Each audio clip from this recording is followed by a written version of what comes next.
When you ask yourself who you really are, what is it that persists through all your changing thoughts, aging body, and evolving personality?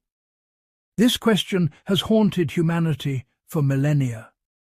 The concept of the soul represents one of philosophy's oldest and most contested attempts to answer it.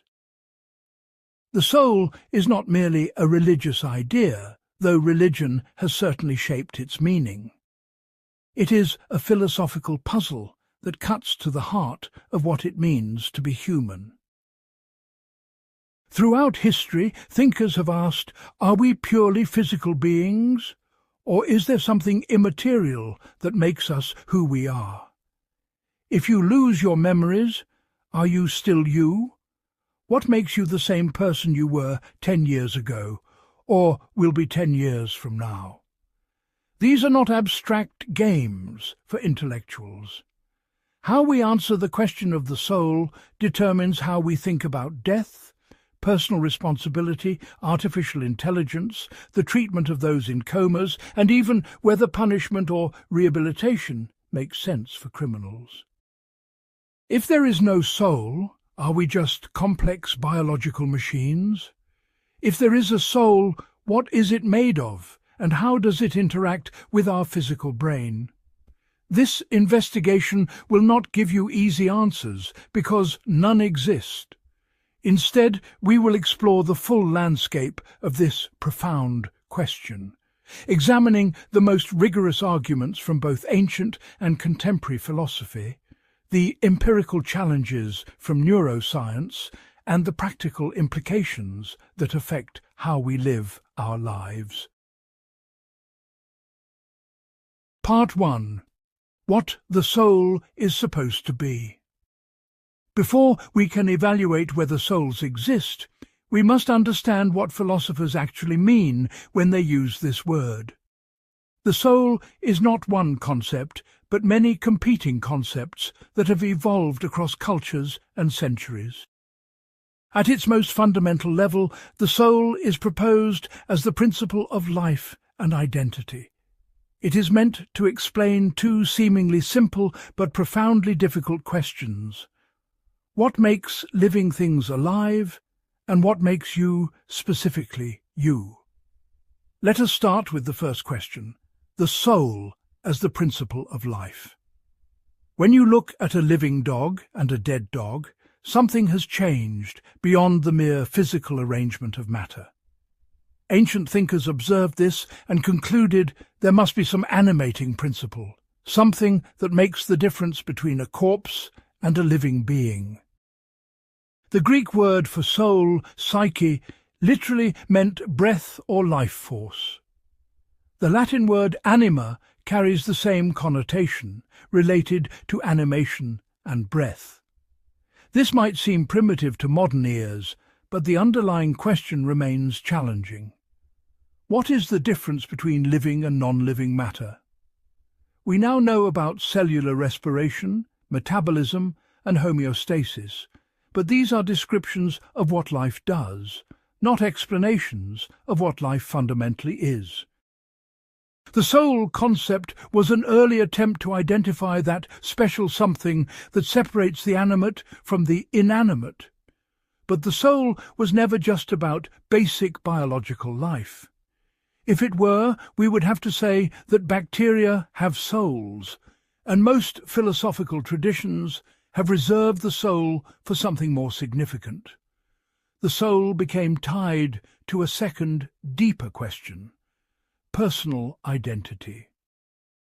What makes you the same person over time, despite constant physical and mental change? Consider this carefully. The cells in your body are almost entirely replaced every 7 to 10 years. Your thoughts, memories, and personality shift continuously throughout your life. You are not the same physically or mentally as you were as a child. Yet you have a persistent sense of being the same individual, the same I, that exists through all these transformations. The soul was proposed as the stable, unchanging substrate that provides this continuity. The philosopher John Locke illustrated this problem brilliantly with a thought experiment about a prince and a cobbler.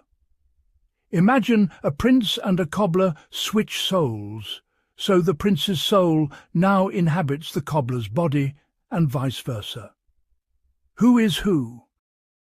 If the person with the cobbler's body now has all the prince's memories, personality, and sense of identity, is he the prince or the cobbler? Most people's intuitions say he is the prince in the cobbler's body. This intuition suggests we believe something beyond the physical body determines who we are.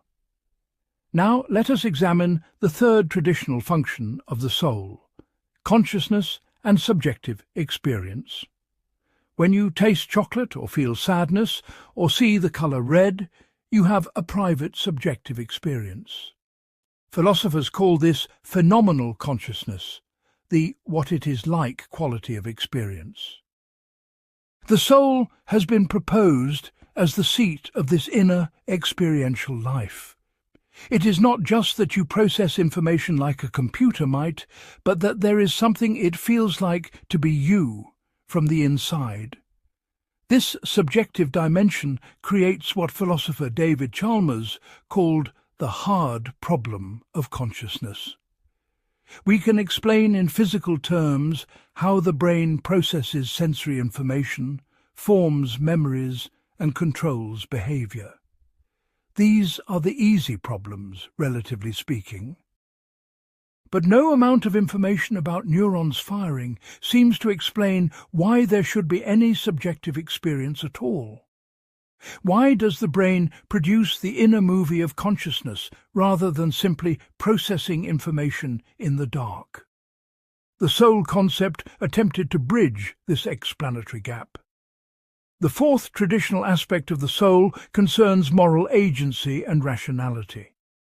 Many philosophers, particularly in the Western tradition following Plato and Aristotle, saw the soul as the source of our capacity for rational thought and moral judgment. What separates humans from animals in this view is not just consciousness, but rational consciousness, the ability to grasp abstract truths and make moral decisions. The soul is what makes us moral agents capable of good and evil, praise and blame. Aristotle divided the soul into different levels. Plants have a nutritive soul that governs growth and reproduction. Animals have a sensitive soul that adds perception and locomotion. Humans have a rational soul that includes all previous functions but adds the capacity for abstract reasoning and moral deliberation. This hierarchical view attempted to explain both what humans share with other living things and what makes us unique. Finally, the soul has been linked to immortality and transcendence. If the soul is immaterial, if it is not made of physical stuff, then perhaps it does not decay when the body dies. This is not merely wishful thinking about an afterlife. It follows from a logical argument. Physical things decompose because they are composed of parts that can separate. If the soul has no parts, if it is simple and indivisible, then it cannot decompose. Therefore, the reasoning goes, it must be immortal. But we must be careful here. Not all philosophical traditions that posit a soul believe in personal immortality. Some Buddhist schools, for instance, accept a kind of soul or self while denying it persists individually after death. And some Western philosophers who believe in souls are agnostic about their survival. The connection between soul and immortality is common but not necessary. Let us synthesize these functions. The soul, in classical philosophy, is proposed as an immaterial, indivisible principle that animates the body, provides continuity of personal identity, generates conscious experience, enables rational and moral thought, and potentially survives bodily death.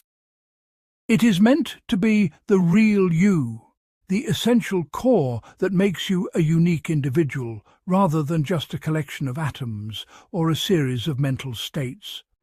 But this creates immediate problems. If the soul is immaterial, how does it interact with the physical body? If it has no parts, how can it contain memories or have different aspects like reason and emotion? If it is separate from the brain, why does brain damage affect personality, memory, and consciousness? These questions will drive much of our investigation. The concept of the soul, we must recognize, was born from genuine philosophical puzzles that remain unsolved. Modern neuroscience has not eliminated the mystery of consciousness. Evolutionary biology has not fully explained the sense of unified selfhood. Whether the soul, as classically conceived, exists is debatable, but the problems it was invented to solve remain very much alive. Part 2. Classical Arguments for the Soul. The ancient Greeks gave us the first systematic philosophical arguments for the soul's existence, and these arguments remain influential today. We must examine them not as historical curiosities, but as living ideas that still shape how people think about consciousness and identity.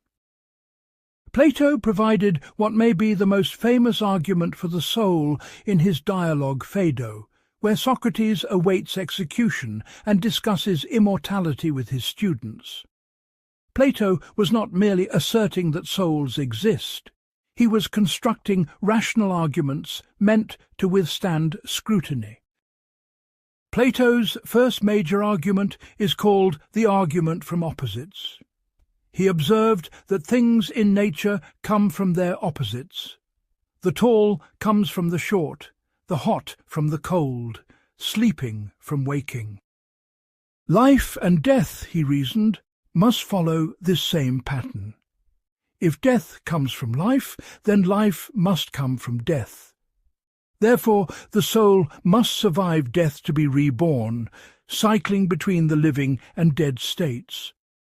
This argument may seem weak to modern readers because it relies on a pattern that does not actually hold universally. Not everything comes from its opposite. Heat can come from friction, not just from cold. But Plato was attempting something sophisticated, finding natural laws that might apply to the soul. More powerful is Plato's argument from recollection. He noticed that people can grasp abstract concepts like perfect equality, perfect justice, or perfect beauty, even though we never encounter these perfections in the physical world. No two sticks are perfectly equal. No action is perfectly just. Yet we understand what perfect equality means and can judge that actual things fall short of it. Where did this knowledge come from? Plato argued that we must have encountered these perfect forms before birth, when our souls existed in a realm of pure ideas. Learning, therefore, is actually recollection, remembering what the soul knew before being embodied. This argument reveals something important about Plato's conception of the soul. The soul is not merely alive or conscious. It is fundamentally rational and connected to eternal truths. The physical world is one of constant change and imperfection. The realm of forms, where souls originate, is eternal and perfect. The soul's true home is not the body, but this realm of pure reason and truth. Our current embodied state is almost like imprisonment or exile from our true nature. Plato's most sophisticated argument is the argument from affinity. He divided all things into two categories: the composite and the simple, the visible and the invisible, the changing and the unchanging. The body is clearly composite, visible, and constantly changing. It is made of parts that will separate at death. The soul, by contrast, is simple, invisible, and unchanging in its essence. Things decompose because they have parts that can be separated. What has no parts cannot decompose. Therefore, the soul must be immortal and indestructible. This argument remains influential because it connects the immateriality of the soul to its potential immortality through logical necessity. If you accept that the soul is non-physical and simple, immortality follows naturally. The question, of course, is whether we should accept that initial premise. Plato also gave us the tripartite theory of the soul, which profoundly influenced later psychology. He argued the soul has three parts: reason, spirit, and appetite. Reason seeks truth and wisdom. Spirit seeks honour and can feel righteous anger. Appetite seeks physical pleasures like food, drink, and sex. These three parts often conflict within us. You might know you should diet, but your appetite wants dessert. Your reason might tell you to flee danger, but your spirit feels you should fight for honour. This model explains internal psychological conflict in a way that feels intuitively right. We do seem to have different motivational systems that pull us in different directions. Plato argued that virtue consists in harmony among these parts, with reason ruling like a charioteer guiding two horses. This is not merely ancient speculation. Modern psychology recognizes similar divisions in cognitive architecture, though we explain them differently. The prefrontal cortex, associated with executive function and rational planning, the limbic system, associated with emotions and social drives, and the brain stem and hypothalamus, associated with basic appetites, map roughly onto Plato's model. Now we turn to Aristotle, Plato's student, who revolutionized the concept of the soul while rejecting much of his teacher's metaphysics. Aristotle was more empirically minded, more interested in biological observation than abstract mathematical forms. Aristotle defined the soul as the form of a living body, the principle that organizes matter into a functioning organism. This is his famous hylomorphic theory, from the Greek words for matter and form. Every physical thing is a combination of matter and form. A bronze statue is bronze shaped into a particular form. A living thing is physical matter organized by the soul's form. The soul is not a separate substance inhabiting the body like a ghost in a machine. It is the active organizing principle that makes the body what it is. Consider a knife. The matter is metal. The form is the arrangement that makes it capable of cutting. The knife's form is not a separate thing from the metal. It is the way the metal is organized to perform its function. Similarly, the soul is not separate from the body, but is the organization and functional capacity of the living body. Just as there is no knifeness existing independently of actual knives, there is no soul existing independently of living bodies. This has radical implications. If the soul just is the organization of the body, then when the body dies and that organization dissolves, the soul ceases to exist. Aristotle did not believe in personal immortality in the Platonic sense. However, he thought the rational part of the soul, what he called the active intellect, might be immortal because it engages with eternal truths. This aspect of his thought is obscure and disputed by scholars. What is clear is that Aristotle rejected the idea of the soul as a separate, pre-existing entity. Aristotle's biological observations led him to recognize different levels of soul. Plants have souls that enable nutrition, growth, and reproduction. Animals have souls that add sensation, desire, and locomotion. Humans have souls that add rational thought and deliberation. Each higher level includes the capacities of the lower levels. A human soul does everything a plant soul does, plus everything an animal soul does, plus rational thinking. This hierarchical model attempted to explain both the continuity and discontinuity between different forms of life. We share some capacities with plants and animals, but we also have something distinctive. The question of exactly where to draw these lines remains controversial. Do insects have souls? Do they have consciousness? What about fish or birds? Aristotle was grappling with questions that neuroscience and philosophy of mind still debate today. Medieval Christian, Jewish and Islamic philosophers adapted and synthesized these Greek arguments. Thomas Aquinas, perhaps the greatest medieval philosopher, attempted to reconcile Aristotelian philosophy with Christian theology. He accepted Aristotle's view that the soul is the form of the body, but he also needed to account for Christian doctrines of personal immortality and bodily resurrection. Aquinas argued that while the soul is naturally the form of the body, it can exist separately after death because of its rational nature. The intellect's capacity to grasp universal truths shows that it transcends purely material processes. Therefore, the rational soul can survive bodily death. However, this separated state is unnatural and incomplete.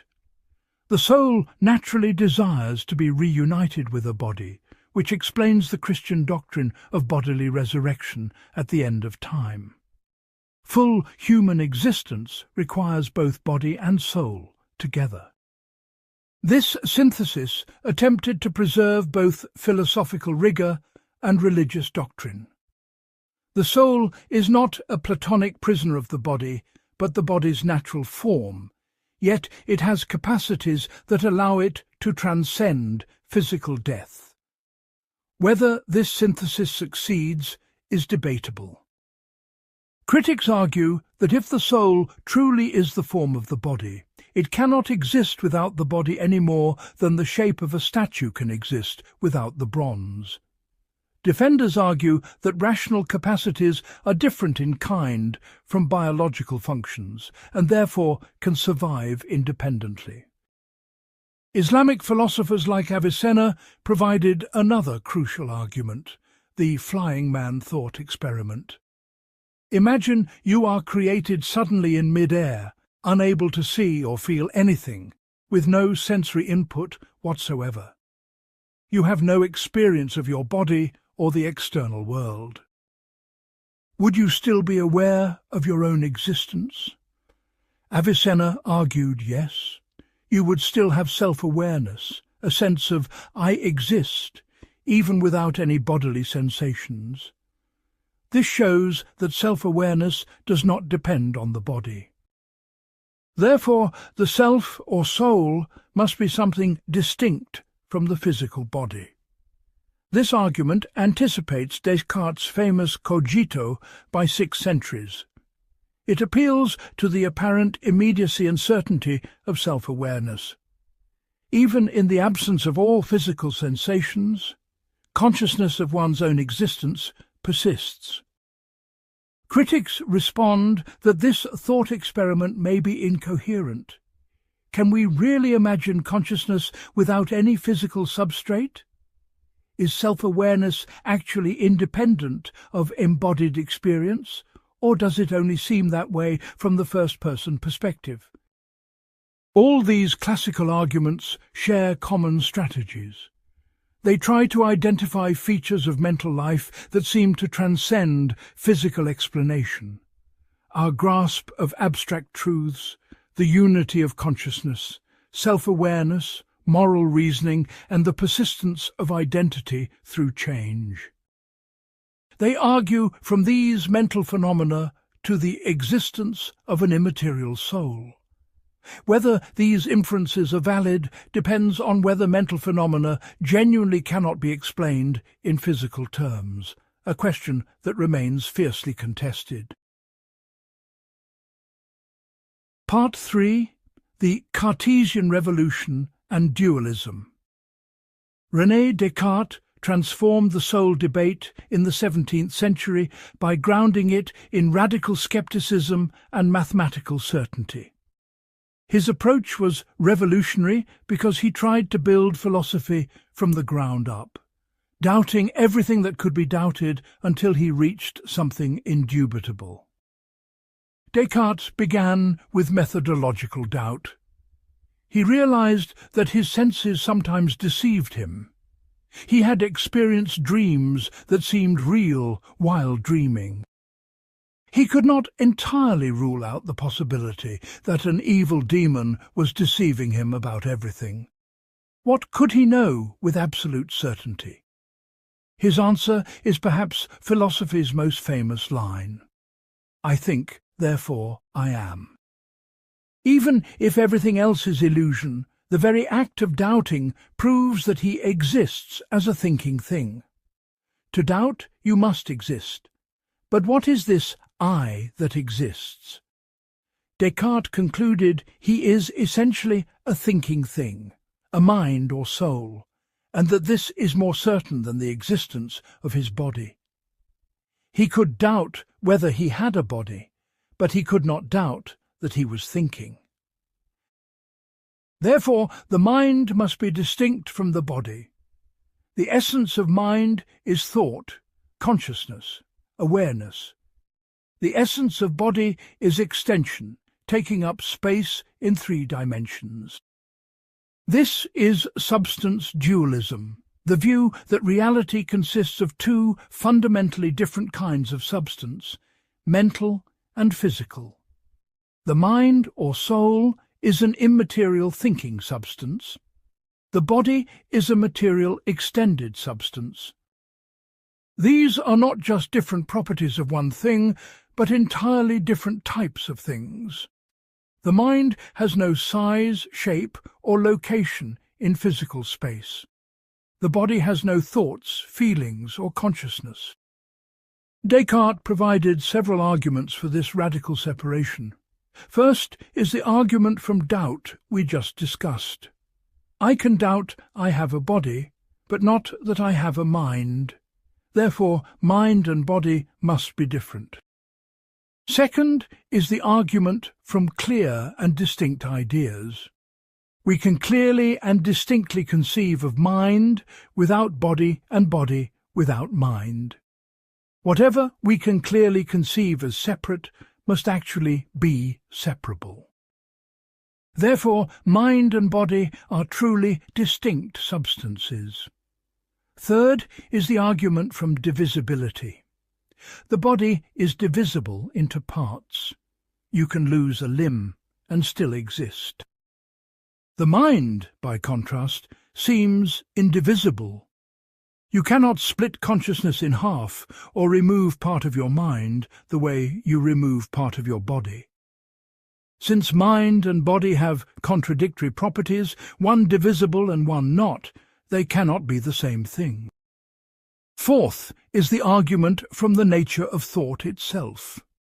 Physical things, Descartes argued, operate mechanically according to deterministic laws. Animals are complex biological machines, like sophisticated clockwork. But human thought is creative, flexible, and unlimited in ways that mechanical systems cannot match. We can understand and respond appropriately to an infinite variety of situations. We can use language creatively to express novel thoughts. No mechanical system, no matter how complex, could do this. Therefore, human thought requires something beyond the physical, an immaterial soul. Descartes was writing at the dawn of modern science, when the mechanical worldview was replacing Aristotelian teleology. He fully embraced the idea that the physical world operates like a machine, according to mathematical laws. But he saw consciousness as the one thing that could not be mechanized. The soul was his way of protecting human uniqueness and free will in an increasingly mechanistic universe. However, Cartesian dualism immediately faces what philosophers call the interaction problem. If mind and body are completely different substances with nothing in common, how do they interact? How does your decision to raise your arm cause physical muscles to contract? How do physical events like light hitting your retina cause mental experiences of seeing colours? Causal interaction seems to require some point of contact, some shared nature between cause and effect. But immaterial minds have no location in space and no physical properties. Descartes struggled with this problem throughout his life. In his meditations, he suggested that mind and body interact at the pineal gland, a small structure in the centre of the brain. He chose this because it is singular, while most brain structures come in pairs, and because its function was unknown in his time. But this solution does not really solve the problem. Even if we identify a physical location for interaction, we still have not explained how an immaterial mind influences matter or how matter affects an immaterial mind. Princess Elizabeth of Bohemia, one of Descartes' most astute correspondents, pressed him on exactly this point. She wrote, "How can the soul of a man determine the spirits of his body so as to produce voluntary actions, being only a thinking substance? For it seems that all determination of movement is produced by the pushing of the thing moved, by the manner in which it is pushed by that which moves it, or else by the particular qualities and shape of the surface of the latter. Physical contact is required for the first two conditions, and extension for the third. You entirely exclude extension from your notion of the soul, and contact seems to me incompatible with an immaterial thing." This criticism is devastating. Elizabeth is pointing out that in the mechanical physics Descartes himself endorsed, all causation works through contact and motion. But immaterial souls cannot make contact with anything physical. Descartes never provided a satisfactory answer. He eventually responded to Elizabeth that we should simply accept from experience that mind and body do interact, even if we cannot fully understand how. But this is philosophically unsatisfying. The interaction problem led later philosophers to explore alternative forms of dualism that avoid direct causal interaction. Occasionalism, defended by philosophers like Nicolas Malebranche, argued that mind and body do not actually interact at all. When you decide to raise your arm, God occasions the physical event of your arm rising. Every apparent mind-body interaction is actually God coordinating the two separate substances. This preserves dualism, but at the cost of making God a constant micromanager of every thought and action in the universe. Gottfried Wilhelm Leibniz proposed a different solution called pre-established harmony. God created mind and body to run in perfect parallel like two synchronized clocks. When you decide to raise your arm, your body was pre-programmed from creation to raise the arm at exactly that moment. Mind and body never actually interact, but they appear to because God coordinated them perfectly in advance. This is philosophically ingenious but scientifically implausible. It requires denying that mental events truly cause physical events or vice versa. Despite these problems, Substance dualism has significant philosophical appeal. It seems to match our subjective experience of having a private inner life distinct from the public physical world. It explains the apparent unity of consciousness, the sense that all your experiences belong to a single subject. It provides a clear account of personal identity over time, since the immaterial soul persists while the body changes. And it preserves the possibility of life after death, since an immaterial soul could exist when the body perishes. Moreover, Descartes identified real phenomena that physical science struggles to explain even today. Consciousness does seem qualitatively different from anything in the physical world. Subjective experience, the redness of red, or the painfulness of pain, is not obviously reducible to neural activity. The flexibility and creativity of human thought still distinguishes us from artificial intelligence. Free will and moral responsibility seem to require something beyond deterministic physical processes. Modern neuroscience has not eliminated these puzzles, though it has complicated the dualist picture. We now know the brain is vastly more complex than Descartes imagined. We have mapped correlations between specific brain regions and mental functions. Damage to different brain areas produces predictable changes in personality, memory, language, and even moral reasoning. This suggests that mental properties depend intimately on physical brain states in ways that seem hard to reconcile with an independent immaterial soul. Yet defenders of dualism argue that correlation is not identity. Just because brain states correlate with mental states does not prove they are the same thing. A television set is correlated with the programs it displays, but the programs are not identical to the television circuits. Perhaps the brain is more like a radio receiving signals from an immaterial mind than like the mind itself. This is called transmission theory, and it has some contemporary defenders, though it faces significant challenges. A more sophisticated contemporary form of dualism is property dualism. This view accepts that there is only one kind of substance, physical substance, but argues that this substance can have two irreducibly different kinds of properties, physical properties and mental properties. Consciousness emerges from complex physical systems like brains, but conscious experiences have properties that are not reducible to or explainable in terms of physical properties.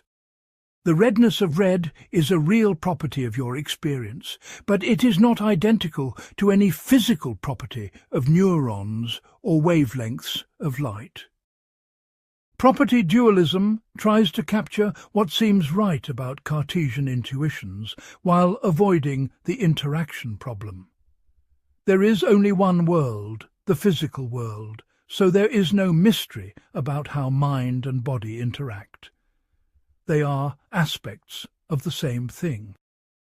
But consciousness represents a genuinely new kind of property that emerges from physical complexity, irreducible to the physical properties from which it emerges. This position is held by many contemporary philosophers who reject materialism but want to avoid the implausibilities of substance dualism.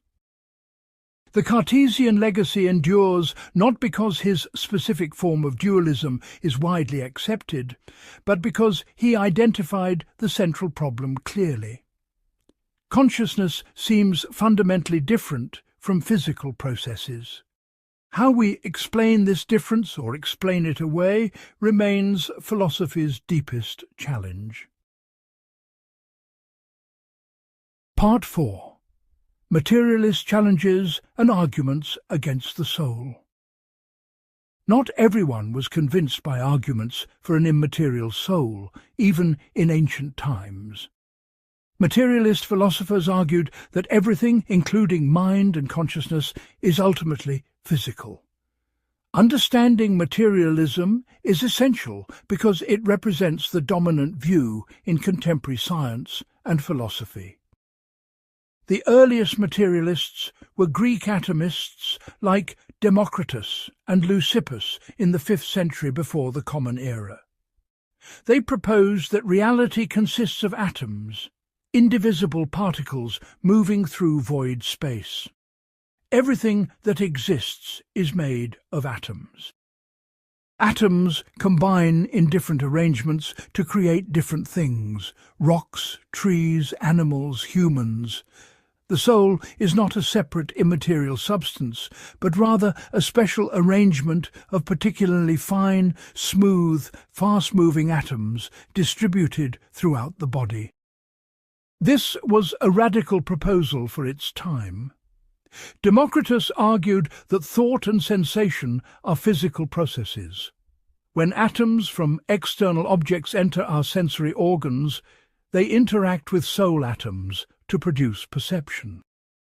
When we think, soul atoms are moving and colliding in particular patterns. Death occurs when the soul atoms dissipate and scatter. There is no afterlife because the soul is not unified or immaterial, just a temporary configuration of matter. The Roman philosopher Lucretius, in his poem On the Nature of Things, provided the most systematic defense of ancient atomism. He argued explicitly against the immortality of the soul. The soul grows with the body in childhood, weakens with age, and is affected by disease and injury. This proves the soul is corporeal and mortal.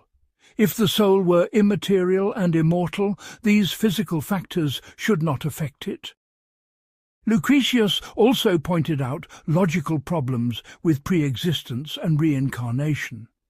If souls existed before birth, why do we have no memory of previous lives? If souls were to survive death and enter new bodies, why is there no experience of the transition? The simplest explanation is that the soul is generated with the body and dies with the body. Death is nothing to fear, because when we are dead, we do not exist to experience anything. These ancient materialist arguments are surprisingly modern. They appeal to empirical observation, parsimony, and logical consistency rather than mystical intuition. They anticipate contemporary neuroscience in recognizing that mental states depend on physical states. The scientific revolution of the 17th century gave materialism new momentum. As physics, chemistry, and biology progressed, more and more phenomena that had seemed mysterious were explained in purely physical terms. Lightning was not divine anger, but electrical discharge. Disease was not demonic possession, but infection by microorganisms. The heart was not the seat of emotions, but a pump for blood circulation. Life itself was not a special vital force, but biochemistry. If so many apparently non-physical phenomena turned out to be physical, perhaps consciousness would too. This is an argument from the track record of science. Throughout history, the domain of the immaterial or supernatural has steadily shrunk as science advanced. Gods were invoked to explain thunder, earthquakes, plague, and celestial motions. All these phenomena received natural physical explanations. The pattern suggests that consciousness, the last refuge of immateriality, will eventually be explained physically too. Thomas Hobbes, a contemporary of Descartes, explicitly rejected dualism and argued that thought is computation in a material brain. He wrote, "Life is but a motion of limbs. For what is the heart but a spring, and the nerves but so many strings, and the joints but so many wheels, giving motion to the whole body?" Hobbes extended this mechanical view to the mind itself. Thinking is just the mechanical motion of parts of the brain. There is no ghost in the machine, only the machine itself. In the 18th century, French materialist Julien Offray de la Métrie published Man a Machine, arguing that humans are simply sophisticated organic machines. He pointed to evidence that mental states depend on physical states. Alcohol affects thought and mood. Brain injuries change personality. Mental illness responds to physical treatments. If an immaterial soul controlled the body, these physical interventions should not affect it. The fact that they do suggests the mind just is the brain in action. The 19th century brought Charles Darwin's theory of evolution, which provided a naturalistic explanation for the origin of complex organisms, including humans. If humans evolved gradually from simpler organisms through natural selection, at what point did the immaterial soul appear? Did apes have souls? Did early hominids? Did Neanderthals? Drawing any sharp line seems arbitrary. The smooth continuum of evolutionary development makes it implausible that an immaterial soul suddenly appeared at some specific point. Moreover, evolution explained apparent design without needing a designer, and mental capacities without needing an immaterial mind.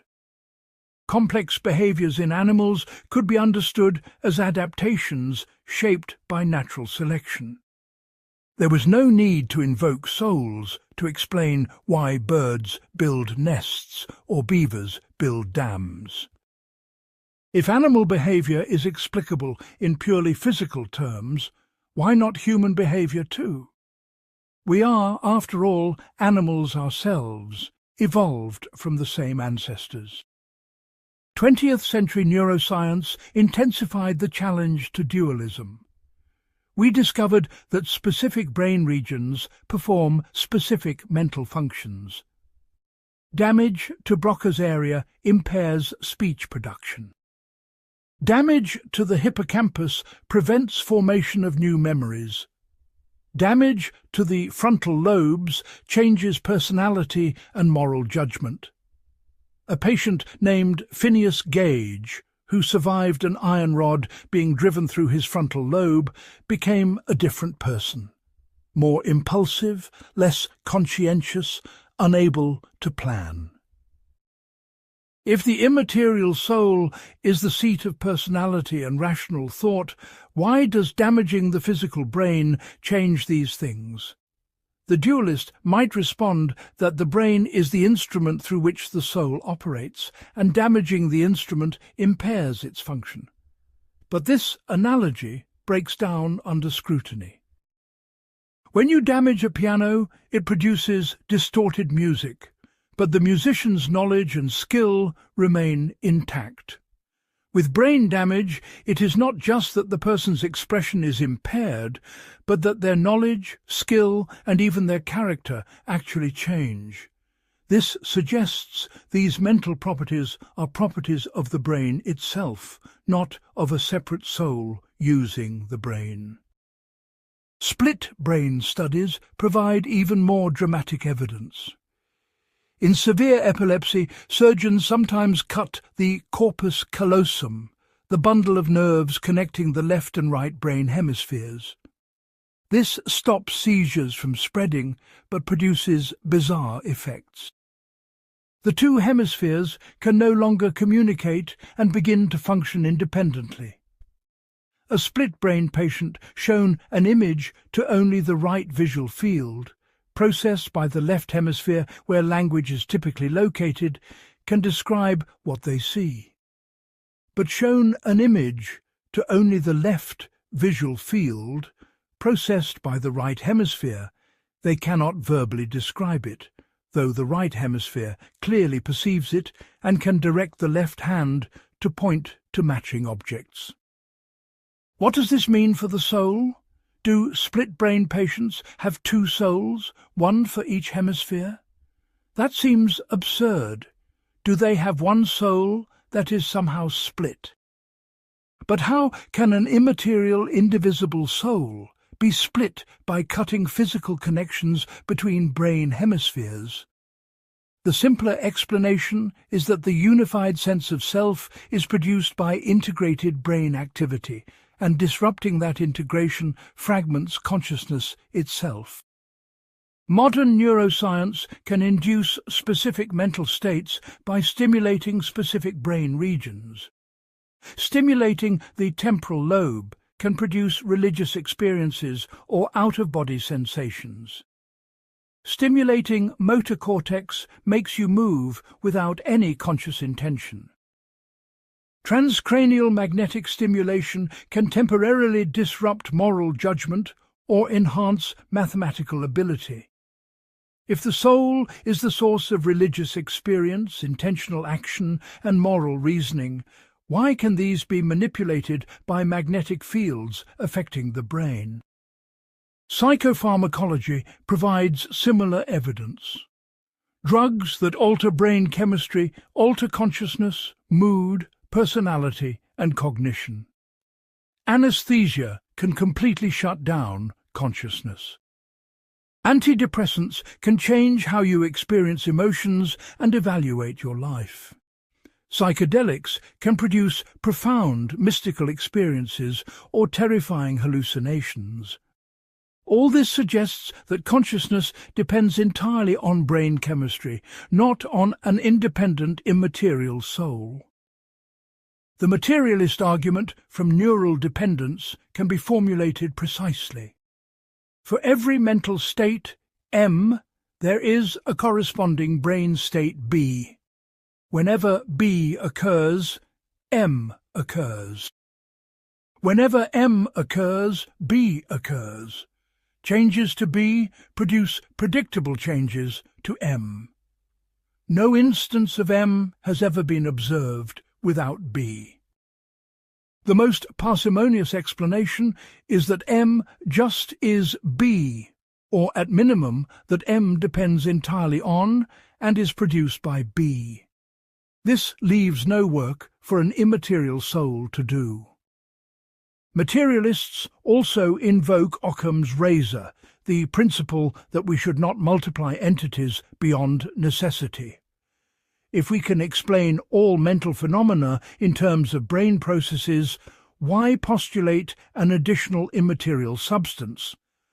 Every time in history that science has explained something, the explanation has been physical. There is no reason to think consciousness will be different. Postulating an immaterial soul is like postulating phlogiston in chemistry or vital force in biology, unnecessary theoretical entities that science eventually eliminated. Contemporary materialism comes in different forms. Eliminative materialism, defended by philosophers like Paul and Patricia Churchland, argues that our ordinary mental concepts like beliefs, desires and sensations are prescientific folk psychology that will be replaced by neuroscientific concepts. Just as we no longer explain combustion with phlogiston, we will no longer explain behavior with beliefs and desires. These mental states do not really exist as distinct entities. They are crude approximations that will be eliminated by better science. Reductive materialism argues that mental states do exist, but are identical to brain states. Pain is identical to C-fiber firing in the brain. Seeing red is identical to a specific pattern of neural activation in visual cortex. Mental properties are not eliminated but reduced to physical properties. Just as water is identical to H2O molecules, mental states are identical to brain states. Everything that exists is physical, and mind is no exception.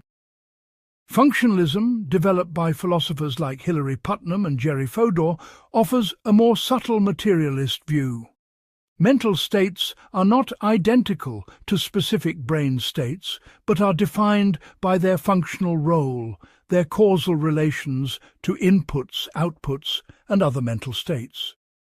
Pain is whatever state is typically caused by injury and typically causes avoidance behavior and distress. This functional role could potentially be realized in different physical substrates. Human brains, alien brains, or silicon computers could all instantiate the same mental states if they have the right functional organization. This view is materialist because it denies immaterial souls, but it is less reductive than type identity theory. The materialist picture has powerful advantages. It is scientifically respectable, consistent with everything we know about physics, chemistry, and biology. It explains why mental states depend on brain states. It fits with evolutionary theory and avoids the dualist interaction problem. It is ontologically economical, positing only one kind of substance rather than two. And it has the entire predictive success of neuroscience behind it. However, materialism faces significant challenges that prevent it from being universally accepted. The hard problem of consciousness, which we will explore in depth, asks how and why physical processes produce subjective experience. Many philosophers argue that no amount of information about neurons explains what it feels like to see red. Materialists also struggle to account for intentionality, the aboutness of mental states. How can purely physical states be about other things, represent things, or mean things? A neuron firing is just a physical event, not inherently about anything. The materialist position is intellectually powerful but philosophically incomplete. It may be the best explanation we have, but whether it is the true explanation remains deeply contested. Part 5. The mind-body problem. The interaction problem we encountered with Cartesian dualism is actually a specific instance of a larger philosophical puzzle called the mind-body problem.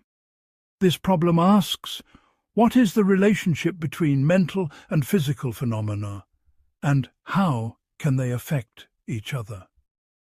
The mind-body problem is not just historical or abstract, it has immediate practical consequences.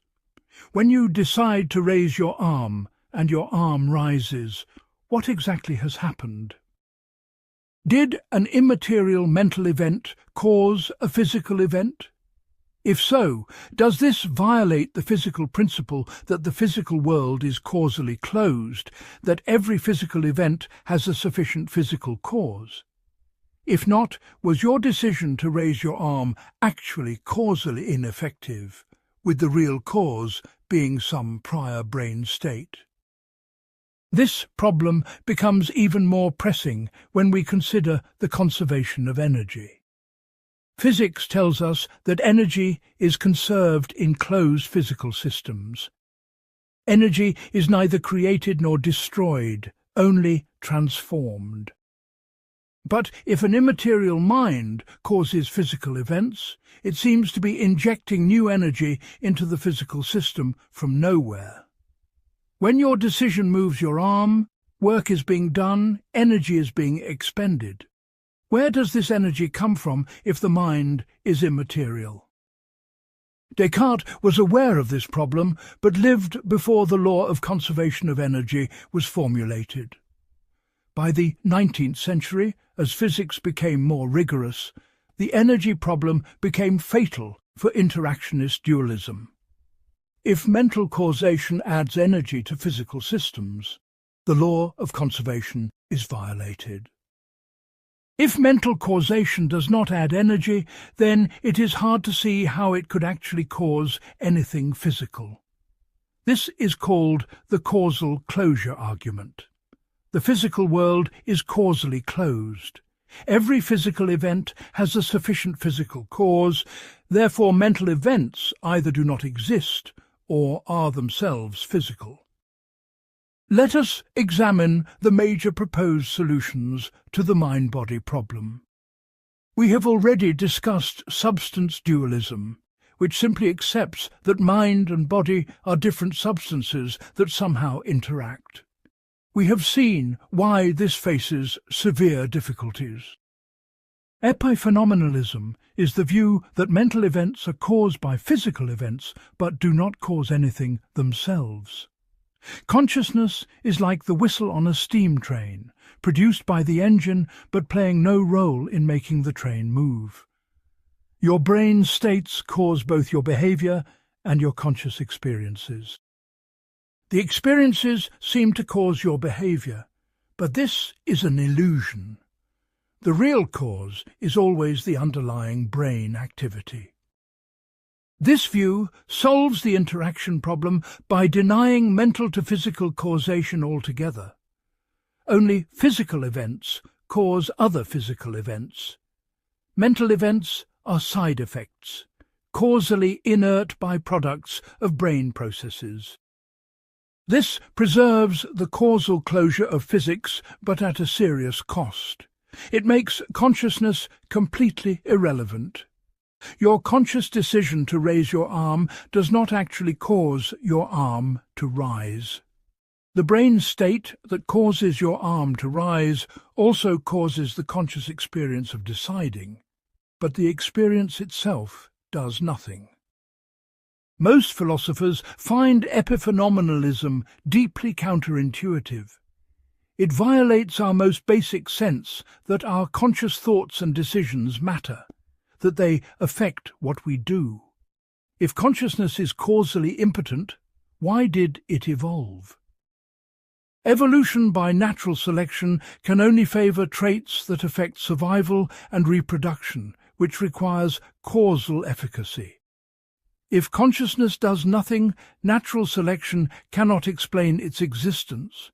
It would be an inexplicable miracle that such a complex phenomenon evolved without providing any adaptive advantage. Parallelism, mentioned earlier, denies interaction in both directions. Mental and physical events run in parallel like two synchronized clocks, never causally affecting each other. This avoids the interaction problem entirely, but seems to make mind and body mysteriously coordinated. Idealism takes a radically different approach by denying the existence of physical substance altogether. Bishop George Berkeley argued that everything is mental. Physical objects are collections of ideas or sensations in minds. The table in front of you is not a material thing, but a stable pattern of sensory experiences. God's mind perceives everything, which is why things continue to exist when no human is observing them. Idealism solves the mind-body problem by eliminating one side of it. If everything is mental, there is no physical substance to interact with mind. The problem disappears. However, idealism seems wildly counterintuitive to most people. It is hard to believe that mountains, stars, and atoms are ideas rather than material things existing independently of minds. Neutral monism, proposed by philosophers like Bertrand Russell and William James, suggests that both mind and matter are constructed from a more fundamental neutral substance. Mental and physical properties are different arrangements or aspects of this underlying stuff. Neither mind nor matter is fundamental. This view is elegant but vague. What exactly is this neutral substance? How does it give rise to both mental and physical properties? Without answers, neutral monism is more a promissory note than a solution. Emergentism argues that mental properties emerge from physical properties when matter reaches sufficient complexity. Just as liquidity emerges from H2O molecules arranged in a certain way, consciousness emerges from neurons organized in brains. The mental is not reducible to the physical, but depends on and emerges from it. This is a form of property dualism we mentioned earlier. Emergence can be weak or strong. Weak emergence means that mental properties are in principle deducible from physical properties plus laws of nature, even if this deduction is too complex for us to perform. Water's liquidity is weakly emergent. It follows necessarily from facts about H2O molecules and physics, though the derivation is complicated. Strong emergence means that mental properties are genuinely novel, not deducible even in principle from underlying physical facts. The whole is more than the sum of its parts in a metaphysically robust sense. If consciousness is weakly emergent, it is unclear how this differs from reductive materialism. If mental properties ultimately follow from physical properties and physical laws, then in what sense are they non-physical? But if consciousness is strongly emergent, we face the problem of downward causation. How can an emergent property affect the physical processes from which it emerged without violating causal closure? If your conscious decision is genuinely something new and non-physical that emerges from your brain, how does it then reach back down to affect the physical neurons? Panpsychism offers a radical alternative. Consciousness is a fundamental feature of matter itself. Electrons, atoms, and molecules all have primitive forms of experience. Complex consciousness like ours emerges when these micro-experiences combine in sophisticated ways. This view is ancient, found in various forms in Leibniz, Spinoza, and Eastern philosophy. It is experiencing a revival among contemporary philosophers frustrated with materialism's inability to explain consciousness. Panpsychism's appeal is that it avoids having consciousness suddenly appear from non-conscious matter. If matter was never wholly non-conscious, we do not need to explain how consciousness emerges from its absence. The combination problem remains, though. How do micro-experiences of particles combine into the unified experience of a human consciousness? This is called the combination problem, and it may be just as difficult as explaining how consciousness emerges from non-conscious matter. How do billions of tiny experiential points become one unified field of awareness? Each proposed solution to the mind-body problem has costs and benefits. Dualism respects our intuitions about consciousness being different from matter, but faces the interaction problem. Materialism respects scientific methodology, but struggles to explain subjective experience. Idealism avoids the problem by denying physical substance, but contradicts common sense. Epiphenomenalism preserves causal closure, but makes consciousness causally irrelevant.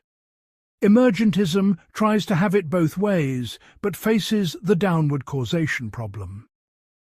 Panpsychism distributes consciousness throughout nature, but faces the combination problem. No solution is obviously correct, and the debate continues. Perhaps the most important insight is that the mind-body problem reveals deep gaps in our understanding. We do not yet know what physical matter fundamentally is at the deepest level. We do not fully understand what consciousness is. We are trying to understand the relationship between two things we do not yet fully grasp. This does not mean the problem is unsolvable, but it suggests humility is appropriate. The solution may require conceptual frameworks we have not yet developed. Part 6. Personal identity over time. One of the soul's traditional functions is explaining personal identity, What makes you the same person over time despite constant change? This question matters profoundly for practical ethics and law. Is the criminal who committed a crime 10 years ago the same person now being punished? Should you be held responsible for promises you made in the past? Does the person with late-stage dementia who no longer recognizes anyone remain the same individual who signed the advance directive? Let us begin with the puzzle that motivates theories of personal identity. The cells in your body are mostly replaced over years. Your thoughts, memories, beliefs and personality change throughout life. The you of today differs from the you of 20 years ago in nearly every physical and psychological respect. Yet we ordinarily assume you are the same person. What grounds this identity? The soul offers an apparently simple answer. You are the same person because you have the same soul.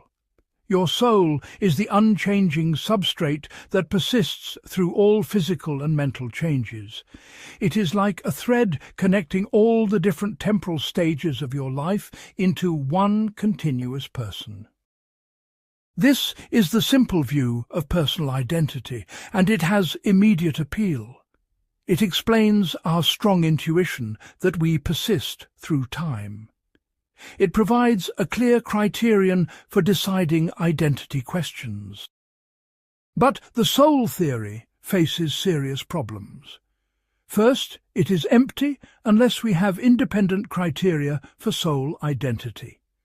How do we know whether the person in front of us now has the same soul they had yesterday?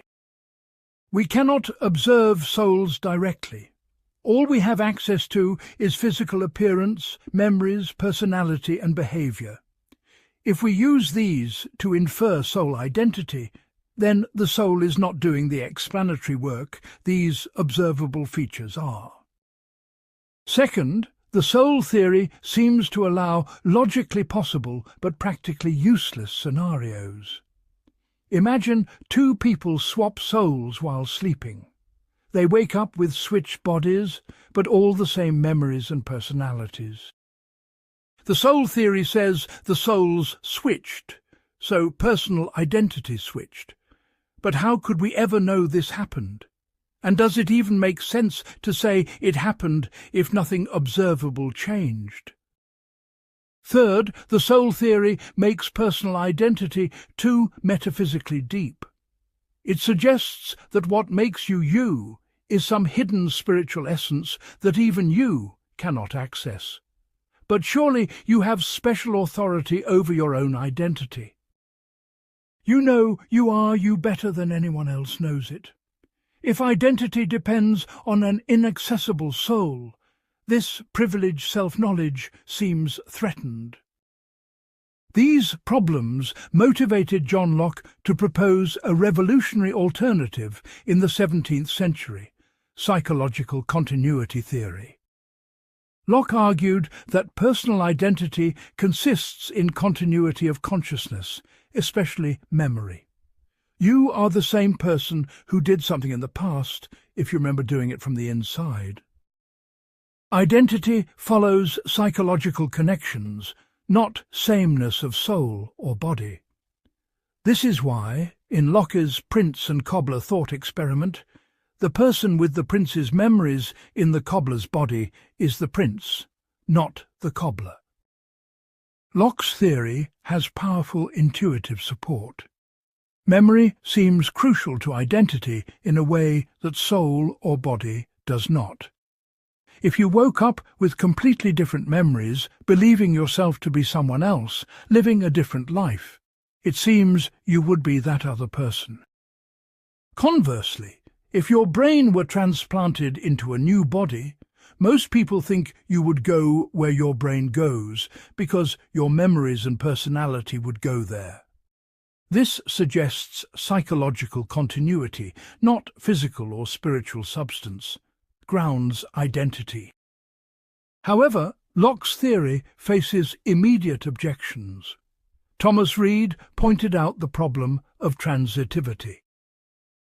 Suppose a young boy is punished for stealing apples. Later, as a brave soldier, he remembers stealing the apples.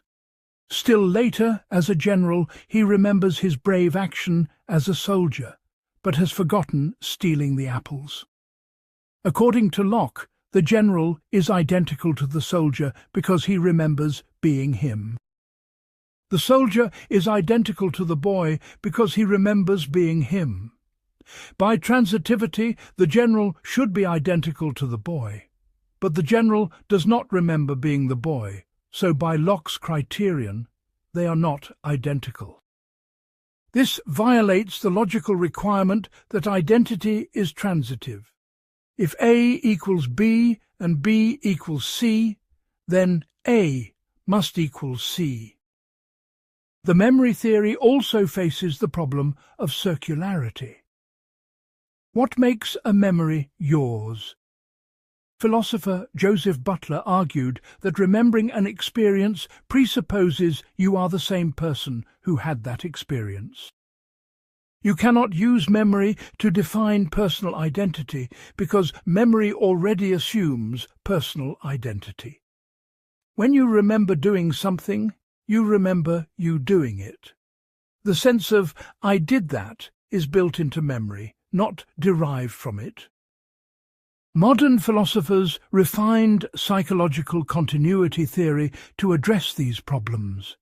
Derek Parfit and others argued that identity is what matters, not what grounds identity. What we care about is psychological continuity and connectedness, overlapping chains of memory, personality, and psychological features linking past to present to future. You now are psychologically connected to you yesterday by many direct memories, beliefs, and traits. You now are psychologically continuous with you as a child through overlapping chains of connection, even though you may not directly remember many childhood experiences. Parfit went further, arguing that personal identity is not what matters for survival and morality. What matters is psychological continuity, whether or not it constitutes strict identity. In thought experiments involving teleportation, fission, or uploading consciousness to computers, strict identity might fail, but psychological continuity could persist. If a Star Trek transporter destroys your body and recreates an exact copy on another planet with all your memories and personality, have you survived? Most people's intuitions are divided. Parfit argued this shows identity is not the deep metaphysical relation we thought. What matters for rational self-interest and moral responsibility is continuity, not identity. This has radical implications. If psychological continuity rather than strict identity is what matters, then survival could admit of degrees. You could be related to your future self more or less strongly, depending on the degree of psychological connection. This might explain why we care less about our distant future self than our near future self. It is not because our distant self is less real, but because the psychological connections are weaker. The bodily continuity theory offers a different approach. You are the same person because you have the same living body, particularly the same brain. This theory respects the biological continuity underlying personal identity. It explains why you care about future pain and pleasure. The body that will experience them is your body. And it is scientifically respectable, avoiding metaphysically dubious souls or problematically circular psychological criteria. But bodily continuity theory faces counterexamples. If your brain were gradually replaced with functionally identical artificial neurons, one at a time, most people think you would survive throughout the process, even though your body became increasingly artificial. This suggests what matters is not biological substance, but functional organization. The body matters not in itself, but as the vehicle for psychological continuity. The closest continua theory, developed by Robert Nozick, offers a pragmatic approach. You are identical to whichever past or future person is your closest continua in terms of psychological and physical similarity. If there is a clear closest continua, that is you. If there are multiple equally close continuas, as in fission cases where your brain is split and each hemisphere implanted in a new body, then identity fails. You do not survive as either resulting person because neither is uniquely you. This theory handles many puzzle cases elegantly, but at a cost. It makes identity depend on external facts about whether competitors exist. If you undergo fission, but one resulting person immediately dies, you are identical to the survivor. If both survive, you are identical to neither. Whether you survive depends not on intrinsic facts about you, but on external facts about whether someone else exists. This seems to make identity too extrinsic, too dependent on external circumstances. These debates have practical implications. Consider advanced directives for medical care. You write instructions now about treatment you want if you develop dementia and cannot decide for yourself.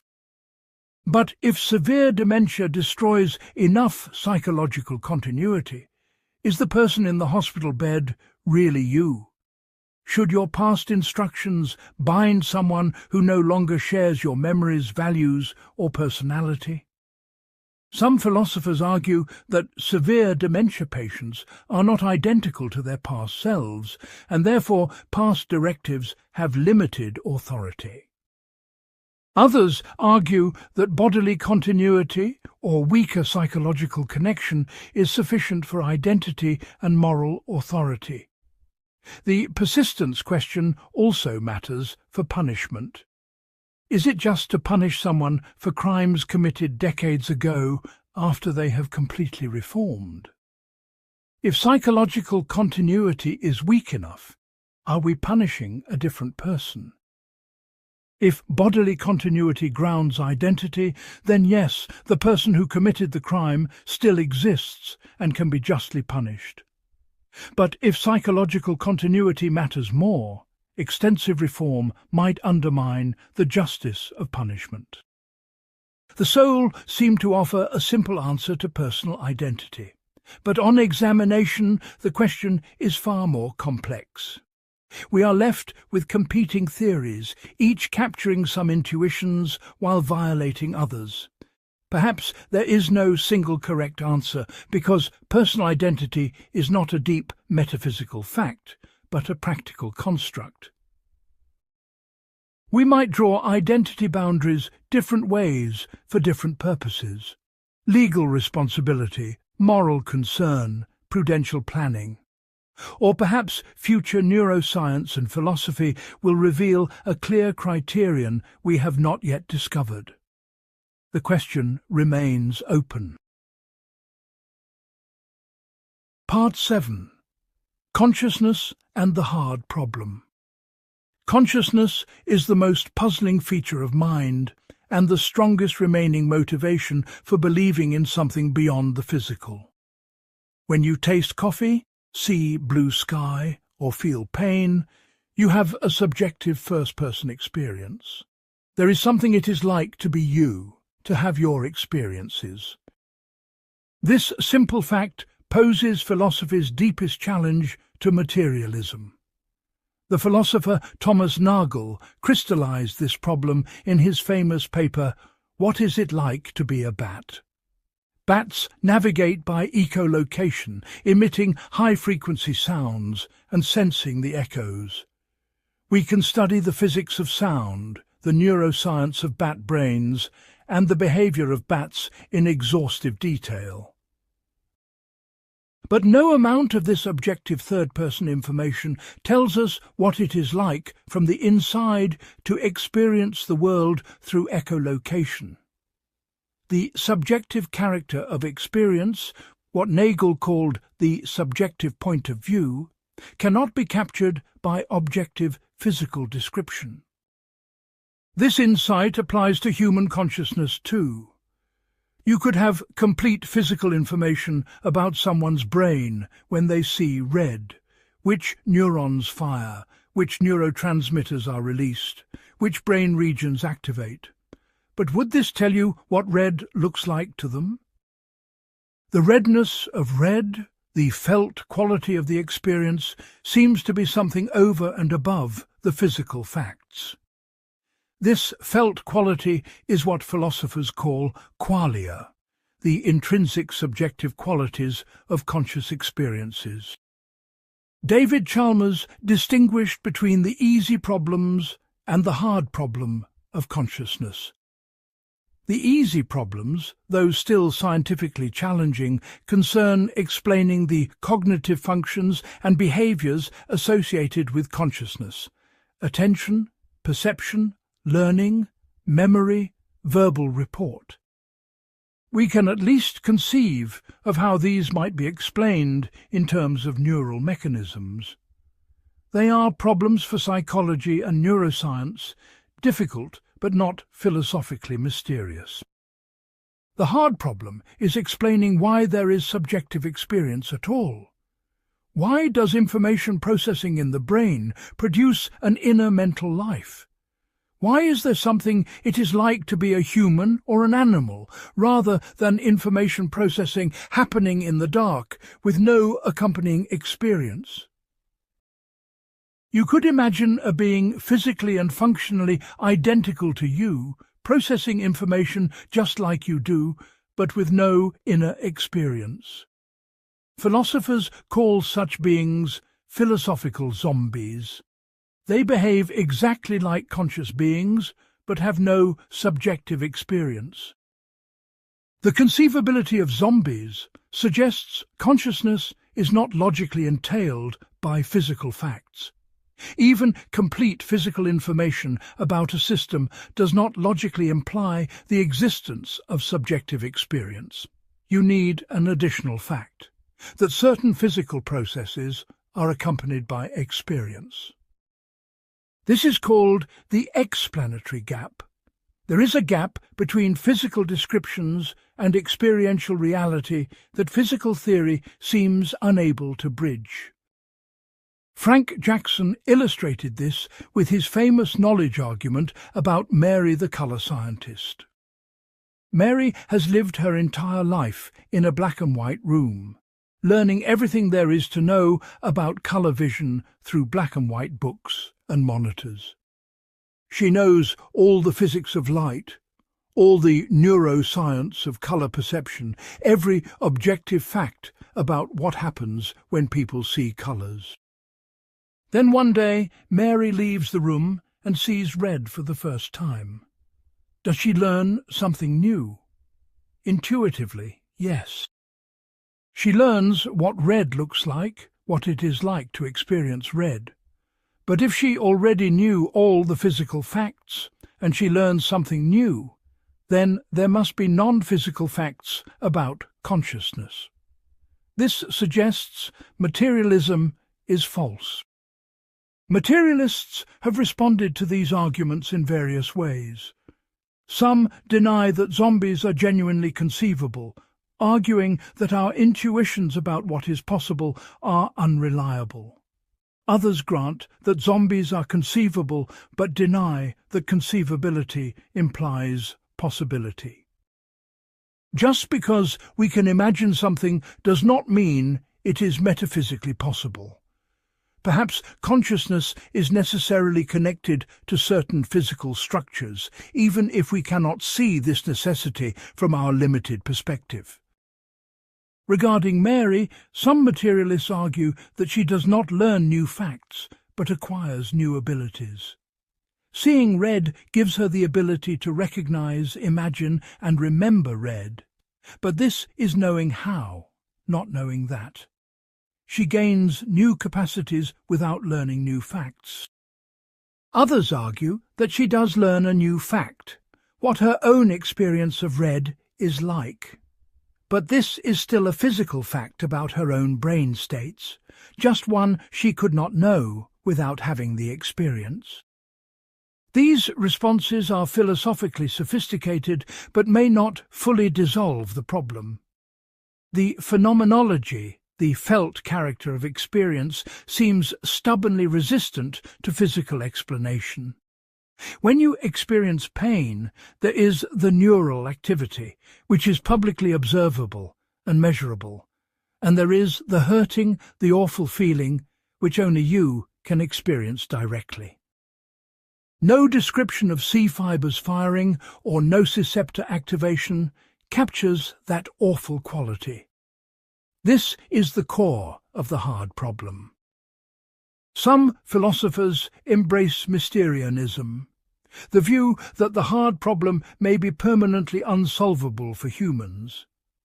Colin McGinn argued that our cognitive architecture might be fundamentally unsuited to understanding how brains produce consciousness, just as dogs cannot understand quantum mechanics.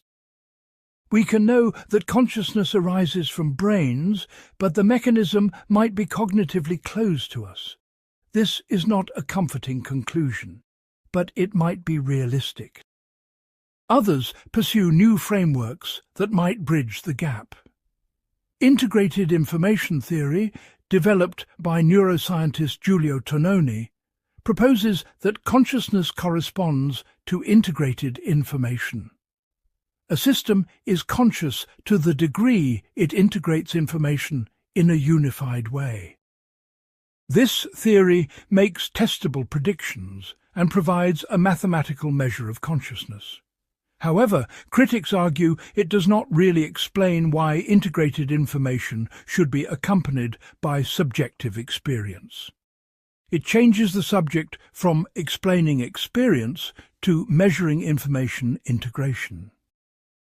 Global workspace theory, developed by Bernard Baars and others, proposes that consciousness arises when information is broadcast globally throughout the brain, becoming available to multiple cognitive systems. This explains the function of consciousness, making information widely available for reasoning, planning, and verbal report. But again, it does not clearly explain why this global availability should feel like anything. It addresses the easy problems, but may not touch the hard problem. Higher-order thought theories suggest that consciousness arises when you have thoughts about your mental states. You are consciously seeing red when you have a higher-order thought that you are seeing red. This attempts to explain the reflexive, self-aware character of consciousness. But critics object that this makes consciousness too intellectual. Animals and infants seem conscious without sophisticated higher-order thoughts, and it still does not explain why higher-order thoughts should produce subjective experience. Perhaps the most radical response is to deny that there is a hard problem at all. Daniel Dennett argues that qualia as traditionally conceived do not exist. What we call subjective experience is just various cognitive and reactive dispositions. The sense that there is something mysterious, some ineffable what-it-is-likeness, is an illusion created by the limitations of introspection. When we carefully examine what we mean by consciousness, we find only functional capacities and behavioral dispositions, nothing metaphysically mysterious. This eliminativist approach is intellectually austere but difficult to accept. It seems to deny the most obvious fact about your mental life, that you are experiencing right now. The redness you see, the sounds you hear, the thoughts you think seem undeniably real. To be told these are illusions feels like being told you do not exist. Perhaps Dennett is right that our concepts of qualia are confused, but something seems to remain that needs explaining. The hard problem matters beyond academic philosophy. It determines whether artificial intelligence could ever be truly conscious or just simulate consciousness. It affects how we think about animal consciousness and therefore animal ethics. It shapes our understanding of disorders of consciousness like vegetative states and minimally conscious states. And it touches the deep question of whether science can explain everything or whether some aspects of reality resist scientific explanation. The persistence of the hard problem after decades of debate suggests it might be a genuine limit of our current understanding. We may need new concepts, new theoretical frameworks, or new empirical discoveries to make progress. Or we may need to accept that subjective experience is a fundamental feature of reality, not reducible to anything more basic. The soul concept attempted to capture this irreducibility by positing an immaterial substance. Modern philosophy of mind searches for better concepts, but the mystery consciousness poses remains largely unsolved. Part 8. Neuroscience and Empirical Challenges. The strongest contemporary challenge to the concept of the soul comes not from philosophical argument, but from empirical neuroscience. Hundreds of years of brain research have revealed that every aspect of mental life depends intimately on specific physical brain structures and processes.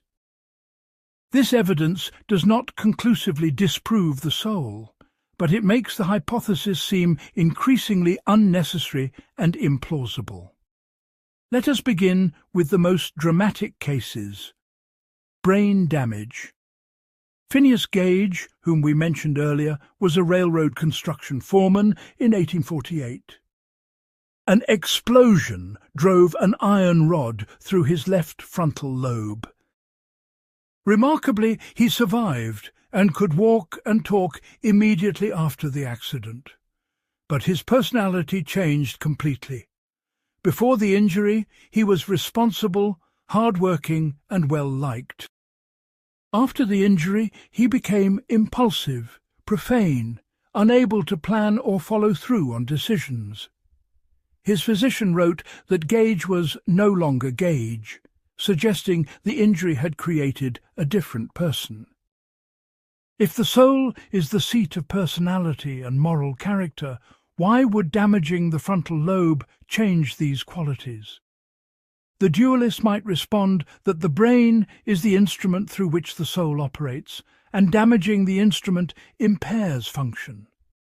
But this analogy fails on close inspection. When a piano is damaged, the music becomes distorted, but the pianist's skill and musical knowledge remain intact. The pianist could demonstrate their knowledge on another piano, but Gage could not demonstrate his former personality and judgment through any other means. His character itself had changed, not just his ability to express an unchanged character. This suggests personality is a property of the brain, not of an independent soul using the brain. Modern neurosurgery provides countless similar cases. Patients with frontal lobe tumours often show changes in moral judgment, becoming unable to feel guilt or empathy. Damage to the ventromedial prefrontal cortex leaves people able to reason abstractly about ethics, but unable to make appropriate moral judgments in real situations. They become sociopathic not through choice, but through brain damage. If the soul is the source of moral agency, this should not happen. Temporal lobe epilepsy illustrates another striking connection between brain and mind. Seizures in the temporal lobes can produce intense religious experiences, feelings of divine presence, cosmic unity, or spiritual transcendence. Some of history's most influential religious figures, including possibly St. Paul and Joan of Arc, may have had temporal lobe epilepsy. Does this mean their religious experiences were false, merely epileptic hallucinations? Not necessarily, but it does show that experiences people interpret as encounters with the divine can be produced by abnormal brain activity. If the soul connects us to spiritual realities, why would temporal lobe seizures reliably produce spiritual experiences? The simpler explanation is that what we call spiritual experience is a particular pattern of brain activity. The split brain studies we mentioned earlier deserve deeper examination. Roger Sperry and Michael Gazzaniga studied patients who had their corpus callosum severed to treat severe epilepsy. This eliminates communication between the left and right brain hemispheres. The results revealed something shocking. The two hemispheres seem to have separate consciousnesses. Each hemisphere can perceive, learn, and respond independently, often without the other hemisphere knowing. In one famous experiment, the word key was flashed to only the left hemisphere, which controls speech. The patient could easily say what they saw. But when ring was flashed to only the right hemisphere, which does not control speech, the patient said they saw nothing. However, when asked to use their left hand, which the right hemisphere controls, to select an object from behind a screen, they selected a ring. The right hemisphere saw the ring and directed the left hand, but the speaking left hemisphere did not know what the right hemisphere had seen. Even more disturbing are cases where the two hemispheres have different preferences or beliefs. One patient's left hand would try to button his shirt while his right hand tried to unbutton it. Another patient's right hemisphere wanted a different career than the left hemisphere. When asked what job he wanted, the speaking left hemisphere said draftsman, but the left hand spelled out race car driver. Are there two people in one skull? Do split-brain patients have two souls? The soul theory struggles with this. If the soul is simple and indivisible, as classical philosophy maintained, it cannot be split by cutting nerve fibers. Yet the evidence strongly suggests that unity of consciousness depends on physical connections between brain regions. When those connections are severed, consciousness itself fragments. This suggests consciousness is not produced by an indivisible soul, but is an integrated pattern of brain activity. Neuroscientists can now map which brain regions are responsible for which mental functions with remarkable precision. The fusiform face area is specialized for recognizing faces. Damage here causes prosopagnosia, the inability to recognize faces by sight. Broca's area in the left frontal lobe is essential for speech production. Damage causes Broca's aphasia, where patients understand language but cannot speak fluently. Wernicke's area in the left temporal lobe is essential for language comprehension. Damage causes Wernicke's aphasia, where patients speak fluently but make no sense and cannot understand others. The hippocampus is crucial for forming new long-term memories.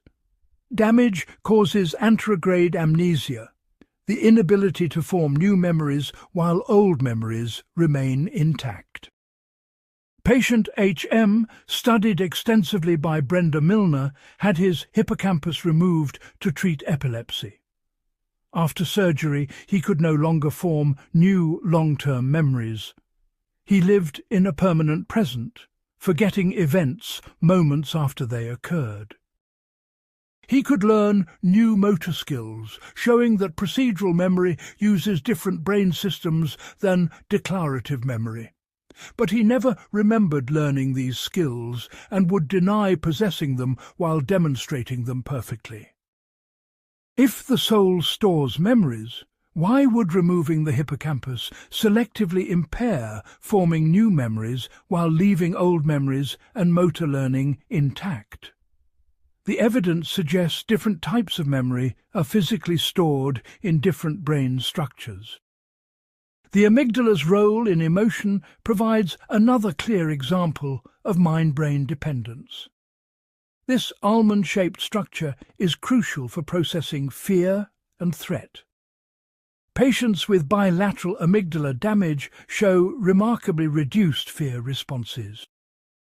Patient SM with complete bilateral amygdala damage approached dangerous situations fearlessly, showing no normal anxiety about snakes, spiders, or threatening people. She could intellectually understand that situations were dangerous, but did not feel afraid. If the soul is the seat of emotion, why would amygdala damage eliminate fear while leaving other emotions and intellectual understanding intact? The evidence suggests emotions are specific brain processes, not emanations from an immaterial soul.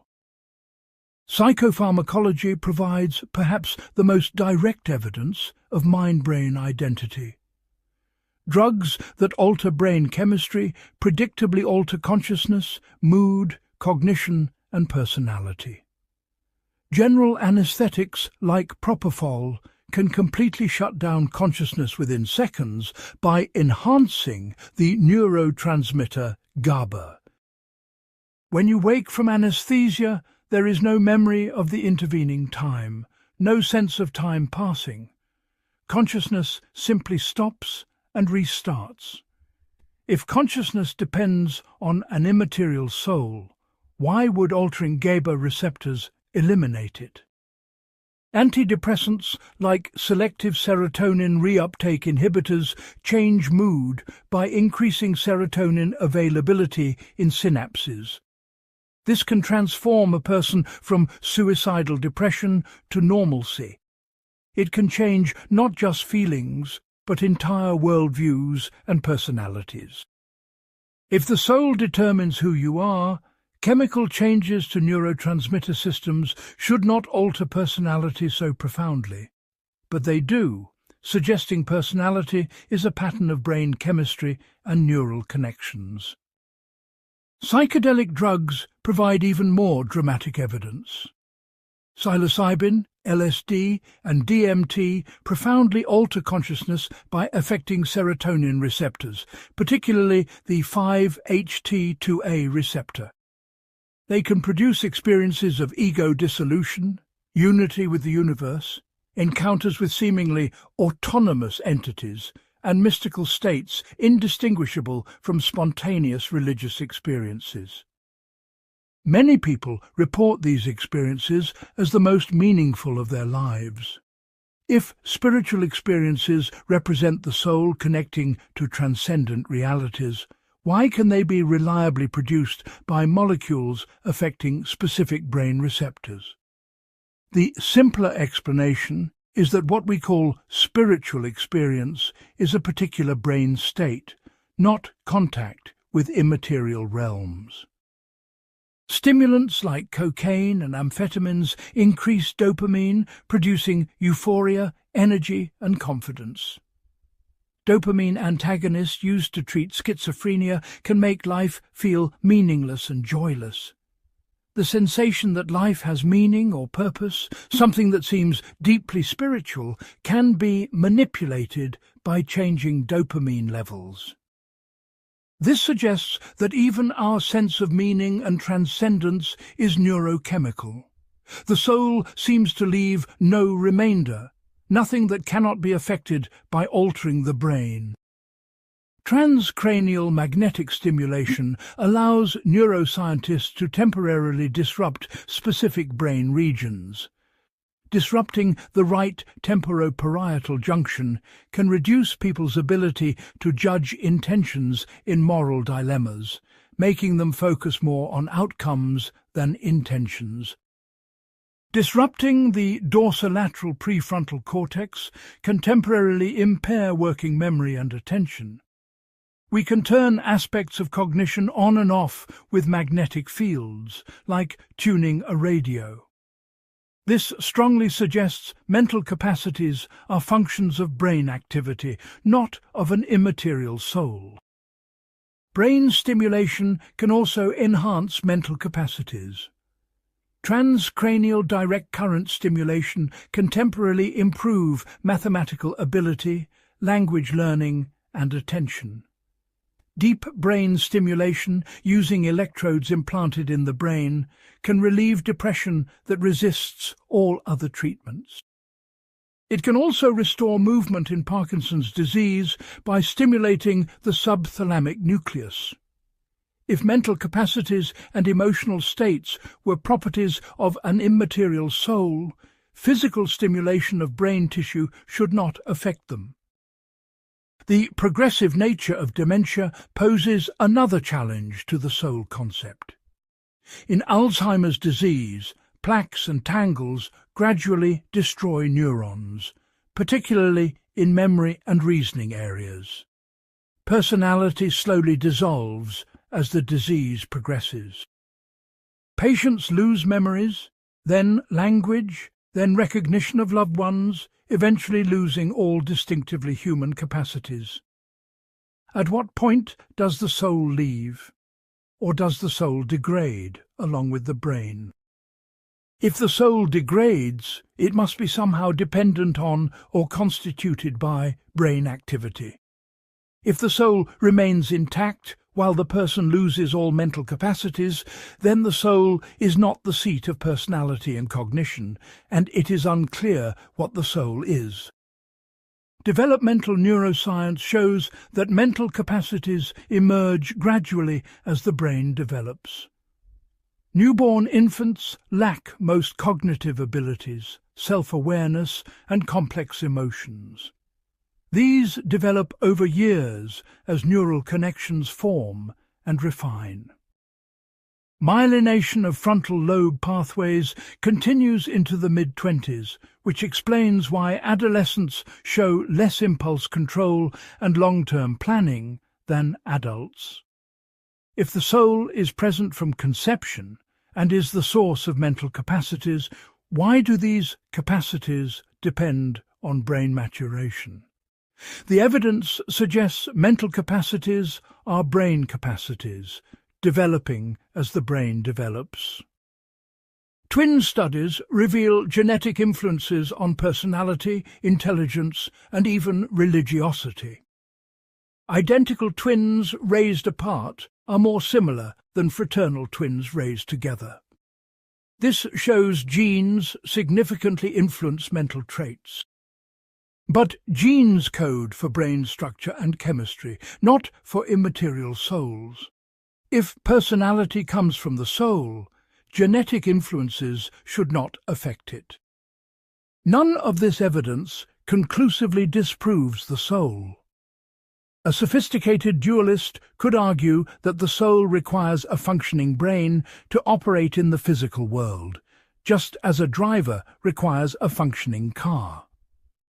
Brain damage impairs the soul's ability to manifest, not the soul itself. But this response becomes increasingly strained as we identify specific brain mechanisms for every aspect of mind. If the soul leaves no detectable causal trace, if everything about mental life can be explained by brain activity, then positing a soul violates Occam's razor. It is an unnecessary hypothesis. The neuroscience evidence does not prove materialism is true. It does not solve the hard problem of consciousness or explain why subjective experience exists at all. But it does show that the soul, as traditionally conceived, an immaterial substance that thinks, feels, remembers, and makes decisions, is not supported by evidence. Mental phenomena correlate with and depend on specific brain states in exactly the way we would expect if mind is what brain does, not the way we would expect if mind is an independent soul using the brain as an instrument. The soul hypothesis has become scientifically unproductive, unable to explain or predict anything that neuroscience cannot explain better. Part 9. Eastern Philosophical Perspectives. Western philosophy has dominated our discussion so far, but Eastern traditions offer radically different perspectives on the soul and self. These views are not merely exotic alternatives, but serious philosophical positions that challenge Western assumptions and offer new ways to think about consciousness and identity. Buddhist philosophy famously denies the existence of a permanent self or soul. This doctrine, called anatman or anatta, meaning no self, is central to all Buddhist traditions. The Buddha taught that belief in a permanent self is the root cause of suffering. We crave permanence, but everything changes. We identify with body, feelings, thoughts, or consciousness, trying to find something stable to call self. But on examination, nothing fits this description. The Buddha gave a systematic argument for no self. He analyzed experience into 5 aggregates or skandhas: form, which is the physical body; feeling, which is pleasant, unpleasant, or neutral sensations; perception, which recognizes and categorizes experiences; mental formations, which include thoughts, emotions, and volitions; and consciousness, which is awareness of objects. The Buddha asked, is any of these aggregates the self? Is the body the self? No, because the body changes and we can imagine existing without this particular body. Are feelings the self? No, because feelings constantly change and are not under our control. If feelings were the self, we could make ourselves always feel pleasant. The same reasoning applies to perceptions, mental formations, and consciousness. Each aggregate is impermanent, changing, and not fully under our control. Therefore, none can be the self. Moreover, the Buddha argued, the 5 aggregates are interdependent. Consciousness depends on sense organs and objects. Feelings depend on consciousness. Mental formations depend on feelings and perceptions. There is no separate entity that has or owns these aggregates. There is just the aggregates themselves, arising and passing in dependence on causes and conditions. This is the doctrine of dependent origination. Everything arises in dependence on conditions and ceases when conditions change. There is no independent permanent entity anywhere in experience. What we call the self is just a conventional label for a causally connected stream of mental and physical events. It is like a river. We say the Ganges, as if it is one permanent thing, but actually it is constantly changing water flowing in a pattern. There is no river essence beyond the flowing water. Similarly, there is no self-essence beyond the flowing stream of experience. But if there is no self, who experiences suffering? Who acts and accumulates karma? Who becomes enlightened? The Buddhist answer is subtle. There is experiencing without an experiencer, acting without an actor, knowing without a knower. These processes occur, but there is no separate subject that owns them. It is like when we say it rains. There is no separate it that does the raining. Raining simply occurs. Similarly, thinking occurs, but there is no thinker separate from thoughts. Experience occurs, but there is no experiencer separate from experiences. This is philosophically radical. Western philosophy from Descartes onward has assumed that consciousness requires a subject, an I, that is conscious. Buddhist philosophy denies this. There is awareness without anyone who is aware.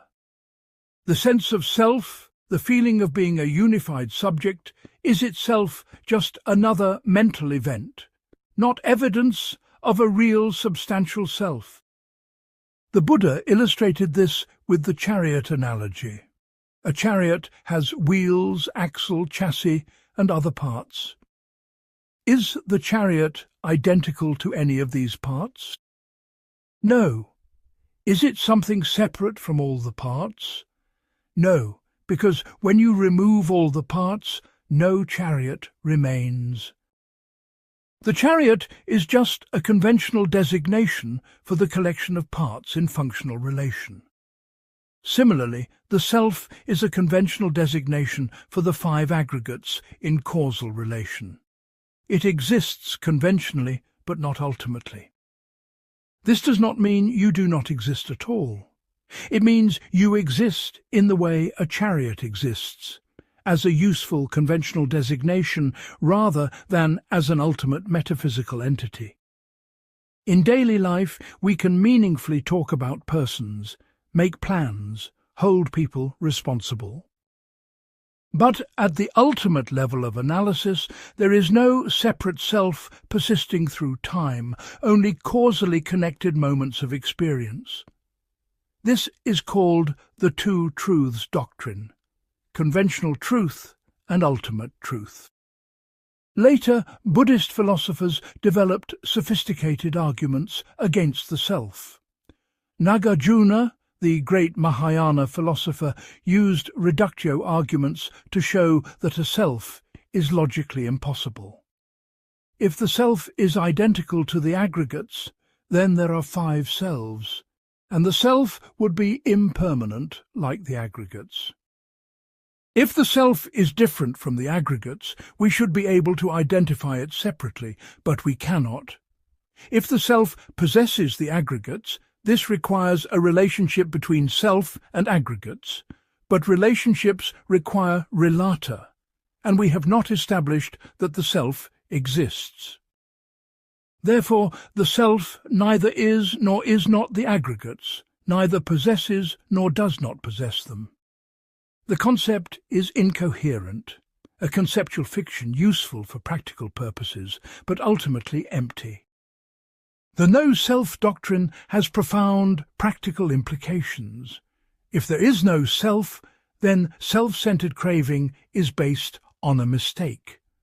We cling to what we think of as me and mine, but this is clinging to a fiction. Seeing through this fiction liberates us from suffering. This is not a metaphysical belief, but a transformative realization achieved through meditation and insight. Hindu philosophy offers a contrasting view, though one that also challenges Western substance dualism. The Upanishads, ancient Hindu texts, teach that the true self, called Atman, is identical to Brahman, the ultimate reality underlying all existence. This is expressed in the famous phrase, Tat Tvam Asi, meaning that thou art. Your deepest self is not your body, thoughts, or personality, but the eternal, unchanging consciousness that witnesses all experience. Shankara, the great Advaita Vedanta philosopher, developed this non-dualist view systematically. He distinguished the true self, Atman, from the empirical self we identify with in daily life. The empirical self, including body, mind, and personality, is part of Maya, the illusory appearance of multiplicity and change. The true self is pure consciousness, existence, and bliss. It is not an object of experience, but the subject that experiences all objects. You cannot know Atman the way you know objects, because Atman is the knower, never the known. This sounds mysterious, but Shankara argued for it rigorously. In deep, dreamless sleep, there are no thoughts, sensations, or perceptions. Yet when you wake, you say, I slept peacefully, or I knew nothing. This shows that some awareness persists through deep sleep, witnessing even the absence of ordinary consciousness. This witnessing awareness is Atman, distinct from the changing contents of consciousness. Moreover, Shankara argued, the self cannot be an object because the self is what knows all objects. Everything you know appears to your consciousness. Your body, thoughts and feelings are all known by you, therefore none of them can be you. You are the consciousness that knows them, the unchanging awareness in which all experience appears and disappears. This consciousness is eternal because it has no parts that could separate and no causes that could cease. But unlike Buddhist no-self, Shankara's view posits a real substantial self, indeed the only real substance. Multiplicity and change are illusory appearances. Ultimately, there is only one consciousness, Brahman, appearing as many individual consciousnesses through ignorance. When you realize your true nature, you see that you were never separate from Brahman. The apparent individual soul, jiva, merges back into or recognizes its identity with universal consciousness. These Eastern views challenge Western assumptions in different ways. Buddhism denies that consciousness requires a substantial subject. It sees the self as a process rather than an entity, a verb rather than a noun. Advaita Vedanta affirms a self, but one radically different from the Western soul, not personal or individual, but universal and impersonal. Neither view fits neatly into Western categories of substance, dualism, or materialism. Can these Eastern views be reconciled with modern neuroscience? On one reading, Buddhist no-self aligns well with neuroscience. There is no unified self-center in the brain, just distributed processes that create an illusory sense of unified selfhood. The brain constructs a narrative self from fragmentary experiences, creating the illusion of continuity and unity. This neuroscientific picture resonates with Buddhist analysis of the self as a conventional construct. However, Buddhism also posits rebirth, consciousness continuing after death and entering a new body. This sits uneasily with materialism. If consciousness is just brain activity, how could it continue without a brain? Some modern Buddhist thinkers interpret rebirth metaphorically or focus on the no-self doctrine while remaining agnostic about literal rebirth. Others maintain that consciousness is more fundamental than matter and can exist independently, though not as a permanent soul. The Yogacara school of Buddhism developed a consciousness-only philosophy resembling idealism. All experience is mental. What we call external objects are just mental constructions. This school posits an alaya vijnana, a storehouse consciousness that carries karmic seeds across lifetimes. This seems to contradict the no-self doctrine by positing something continuous. But Yogacara philosophers argued the storehouse consciousness is itself ultimately empty of self-nature, just a deeper level of process. Advaita Vedanta's universal consciousness is harder to reconcile with neuroscience. If consciousness is identical in everyone and everything, just appearing different due to different limiting conditions, this suggests a kind of panpsychism or cosmic idealism. Some quantum physicists have proposed that consciousness might be fundamental to reality, with individual consciousnesses being localized instances of a universal field. But this remains speculative and scientifically unproven. What Eastern philosophy offers. Western philosophy is not necessarily correct answers, but different questions and frameworks. Western philosophy asks, what is the self? Is it material or immaterial? Eastern philosophy asks, is there a self at all? Who is asking the question? It emphasizes first-person investigation through meditation rather than third-person observation and logical argument. Many contemporary philosophers and neuroscientists find the Buddhist no-self view compelling. Thomas Metzinger argues that the phenomenal self is a representational construct, a self-model created by the brain. There is no thinker behind thoughts, just an ongoing process of thinking that creates the illusion of a thinker. Sam Harris, both a neuroscientist and meditation practitioner, argues that the sense of being a separate self located behind the eyes looking out is an illusion that can be seen through with sustained introspection. What we call the self is actually a sequence of conscious moments, each arising and passing without a persisting subject.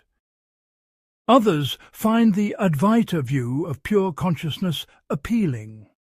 They argue that consciousness is not produced by the brain, but is fundamental to reality, with the brain serving to localize or filter universal consciousness into individual perspectives. This avoids the hard problem by making consciousness primary rather than trying to derive it from matter. However, it faces its own problems. How does universal consciousness become divided into apparently separate individual minds? Why does brain damage affect consciousness if consciousness is fundamental? Eastern and Western philosophies of self represent different cognitive and cultural traditions grappling with the same deep mystery. Neither has definitively solved the problem, but each illuminates aspects the other might miss. Western substance dualism takes seriously the unity and persistence of personal identity. Buddhist no-self takes seriously the impermanence and lack of any unchanging essence in experience. Advaita Vedanta takes seriously the possibility that consciousness itself is the fundamental reality. Materialism takes seriously the scientific evidence of mind-brain dependence. A complete account might need to integrate insights from all these traditions, though whether such integration is possible remains an open question. Part 10. Contemporary Debates and New Frameworks.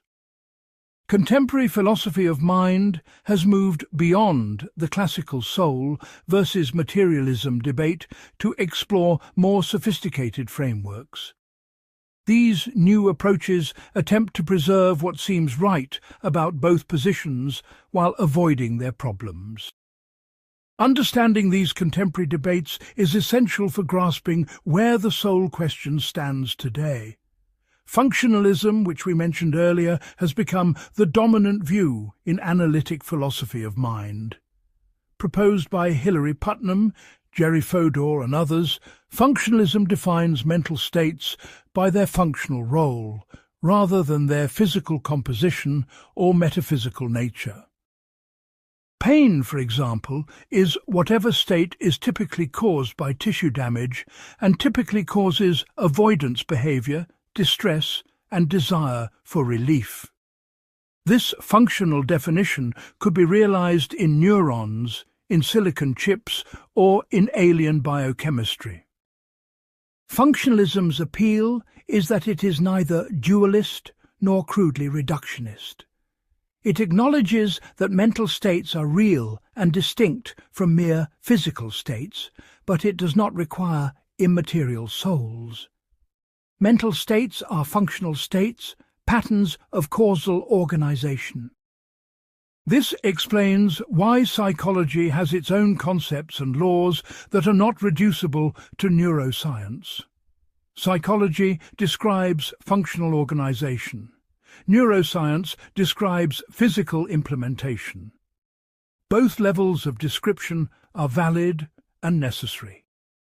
Machine functionalism, the strongest version, claims that the mind is to the brain as software is to hardware. Just as the same program can run on different computers, the same mental states could in principle be realized in different physical substrates. This makes artificial intelligence and mind uploading theoretically possible. If minds are programs, we could copy a mind by copying its functional organization into a different medium.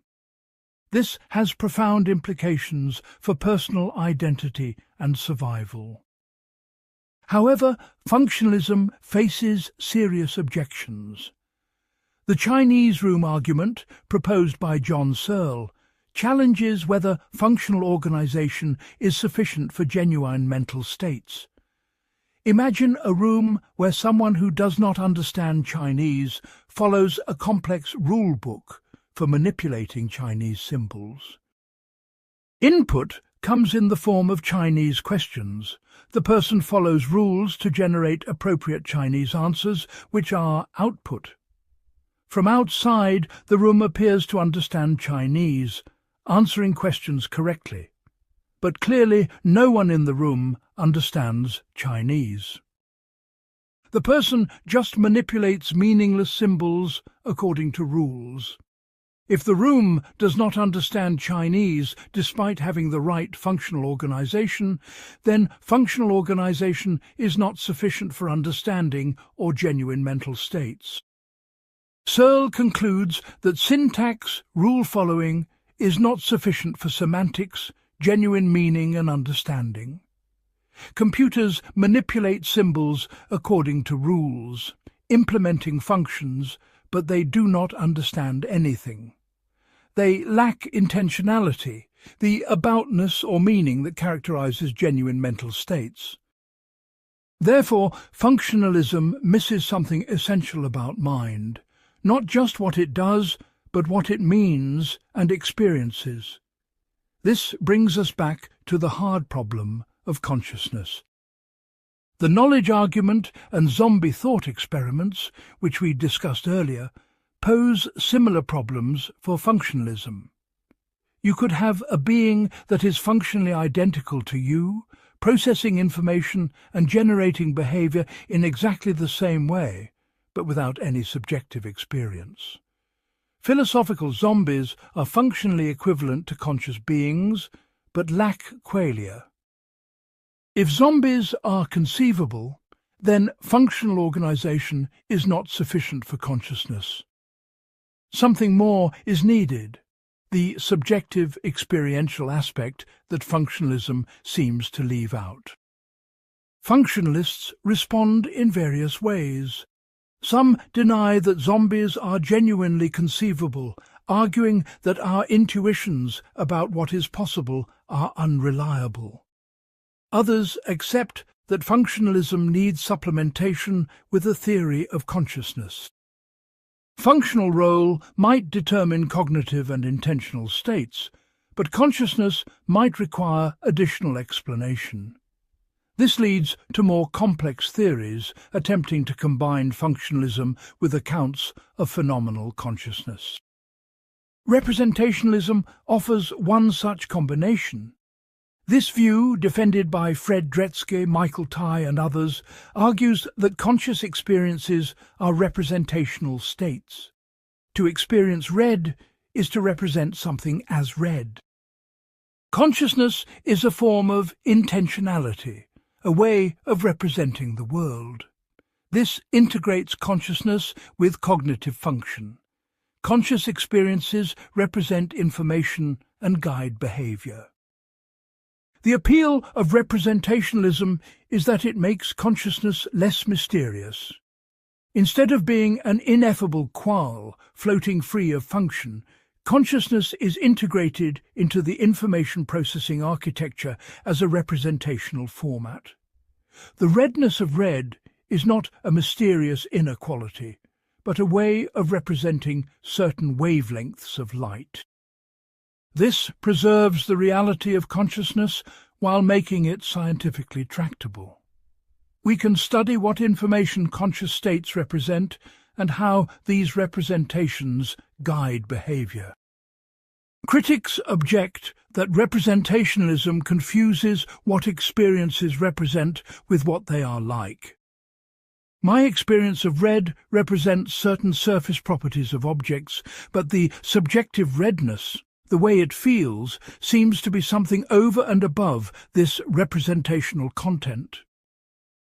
You could imagine inverting the representational content, making red represent what green currently represents, but the phenomenology might remain unchanged.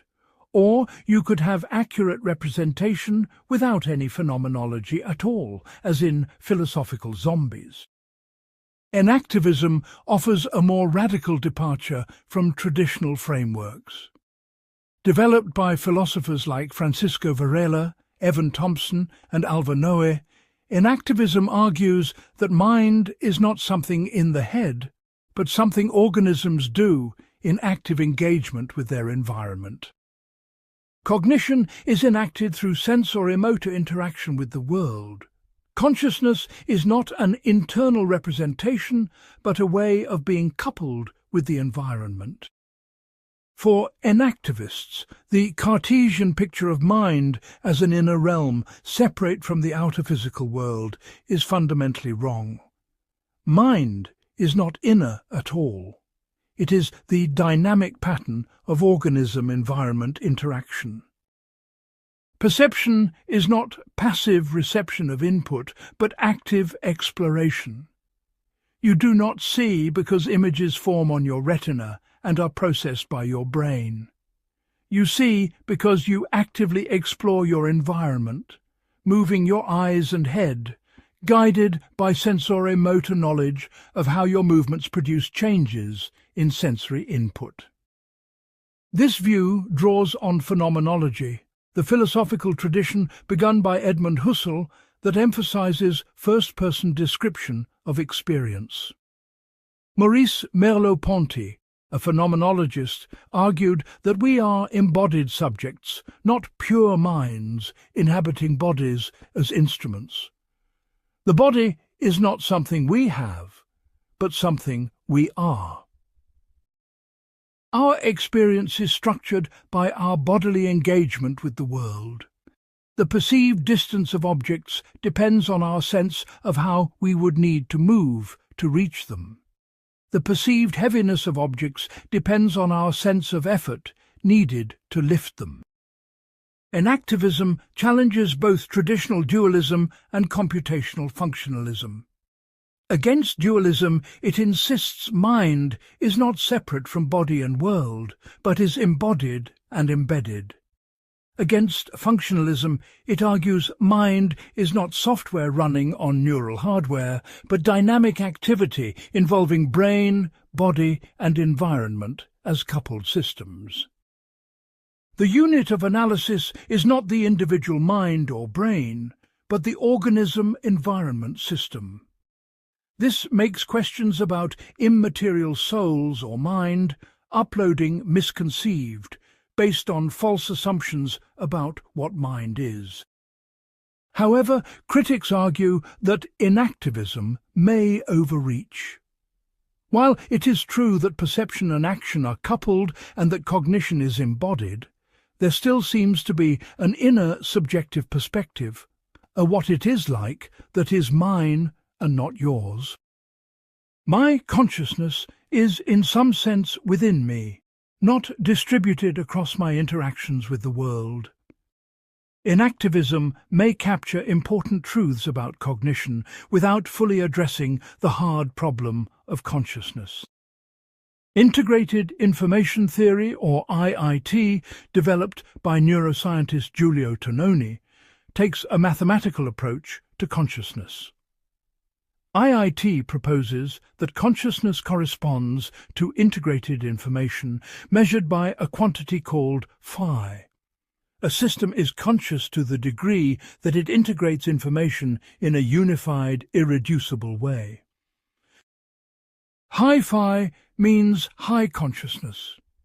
This makes testable predictions and provides a principled way to measure consciousness in animals, patients with brain damage, and potentially artificial systems. IIT has surprising implications.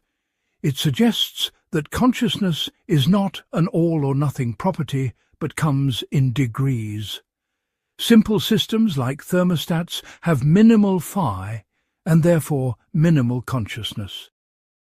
Complex integrated systems like human brains have high phi and rich consciousness.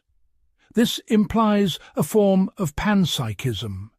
Consciousness exists to some degree in all systems that integrate information, though typically to vanishingly small degrees.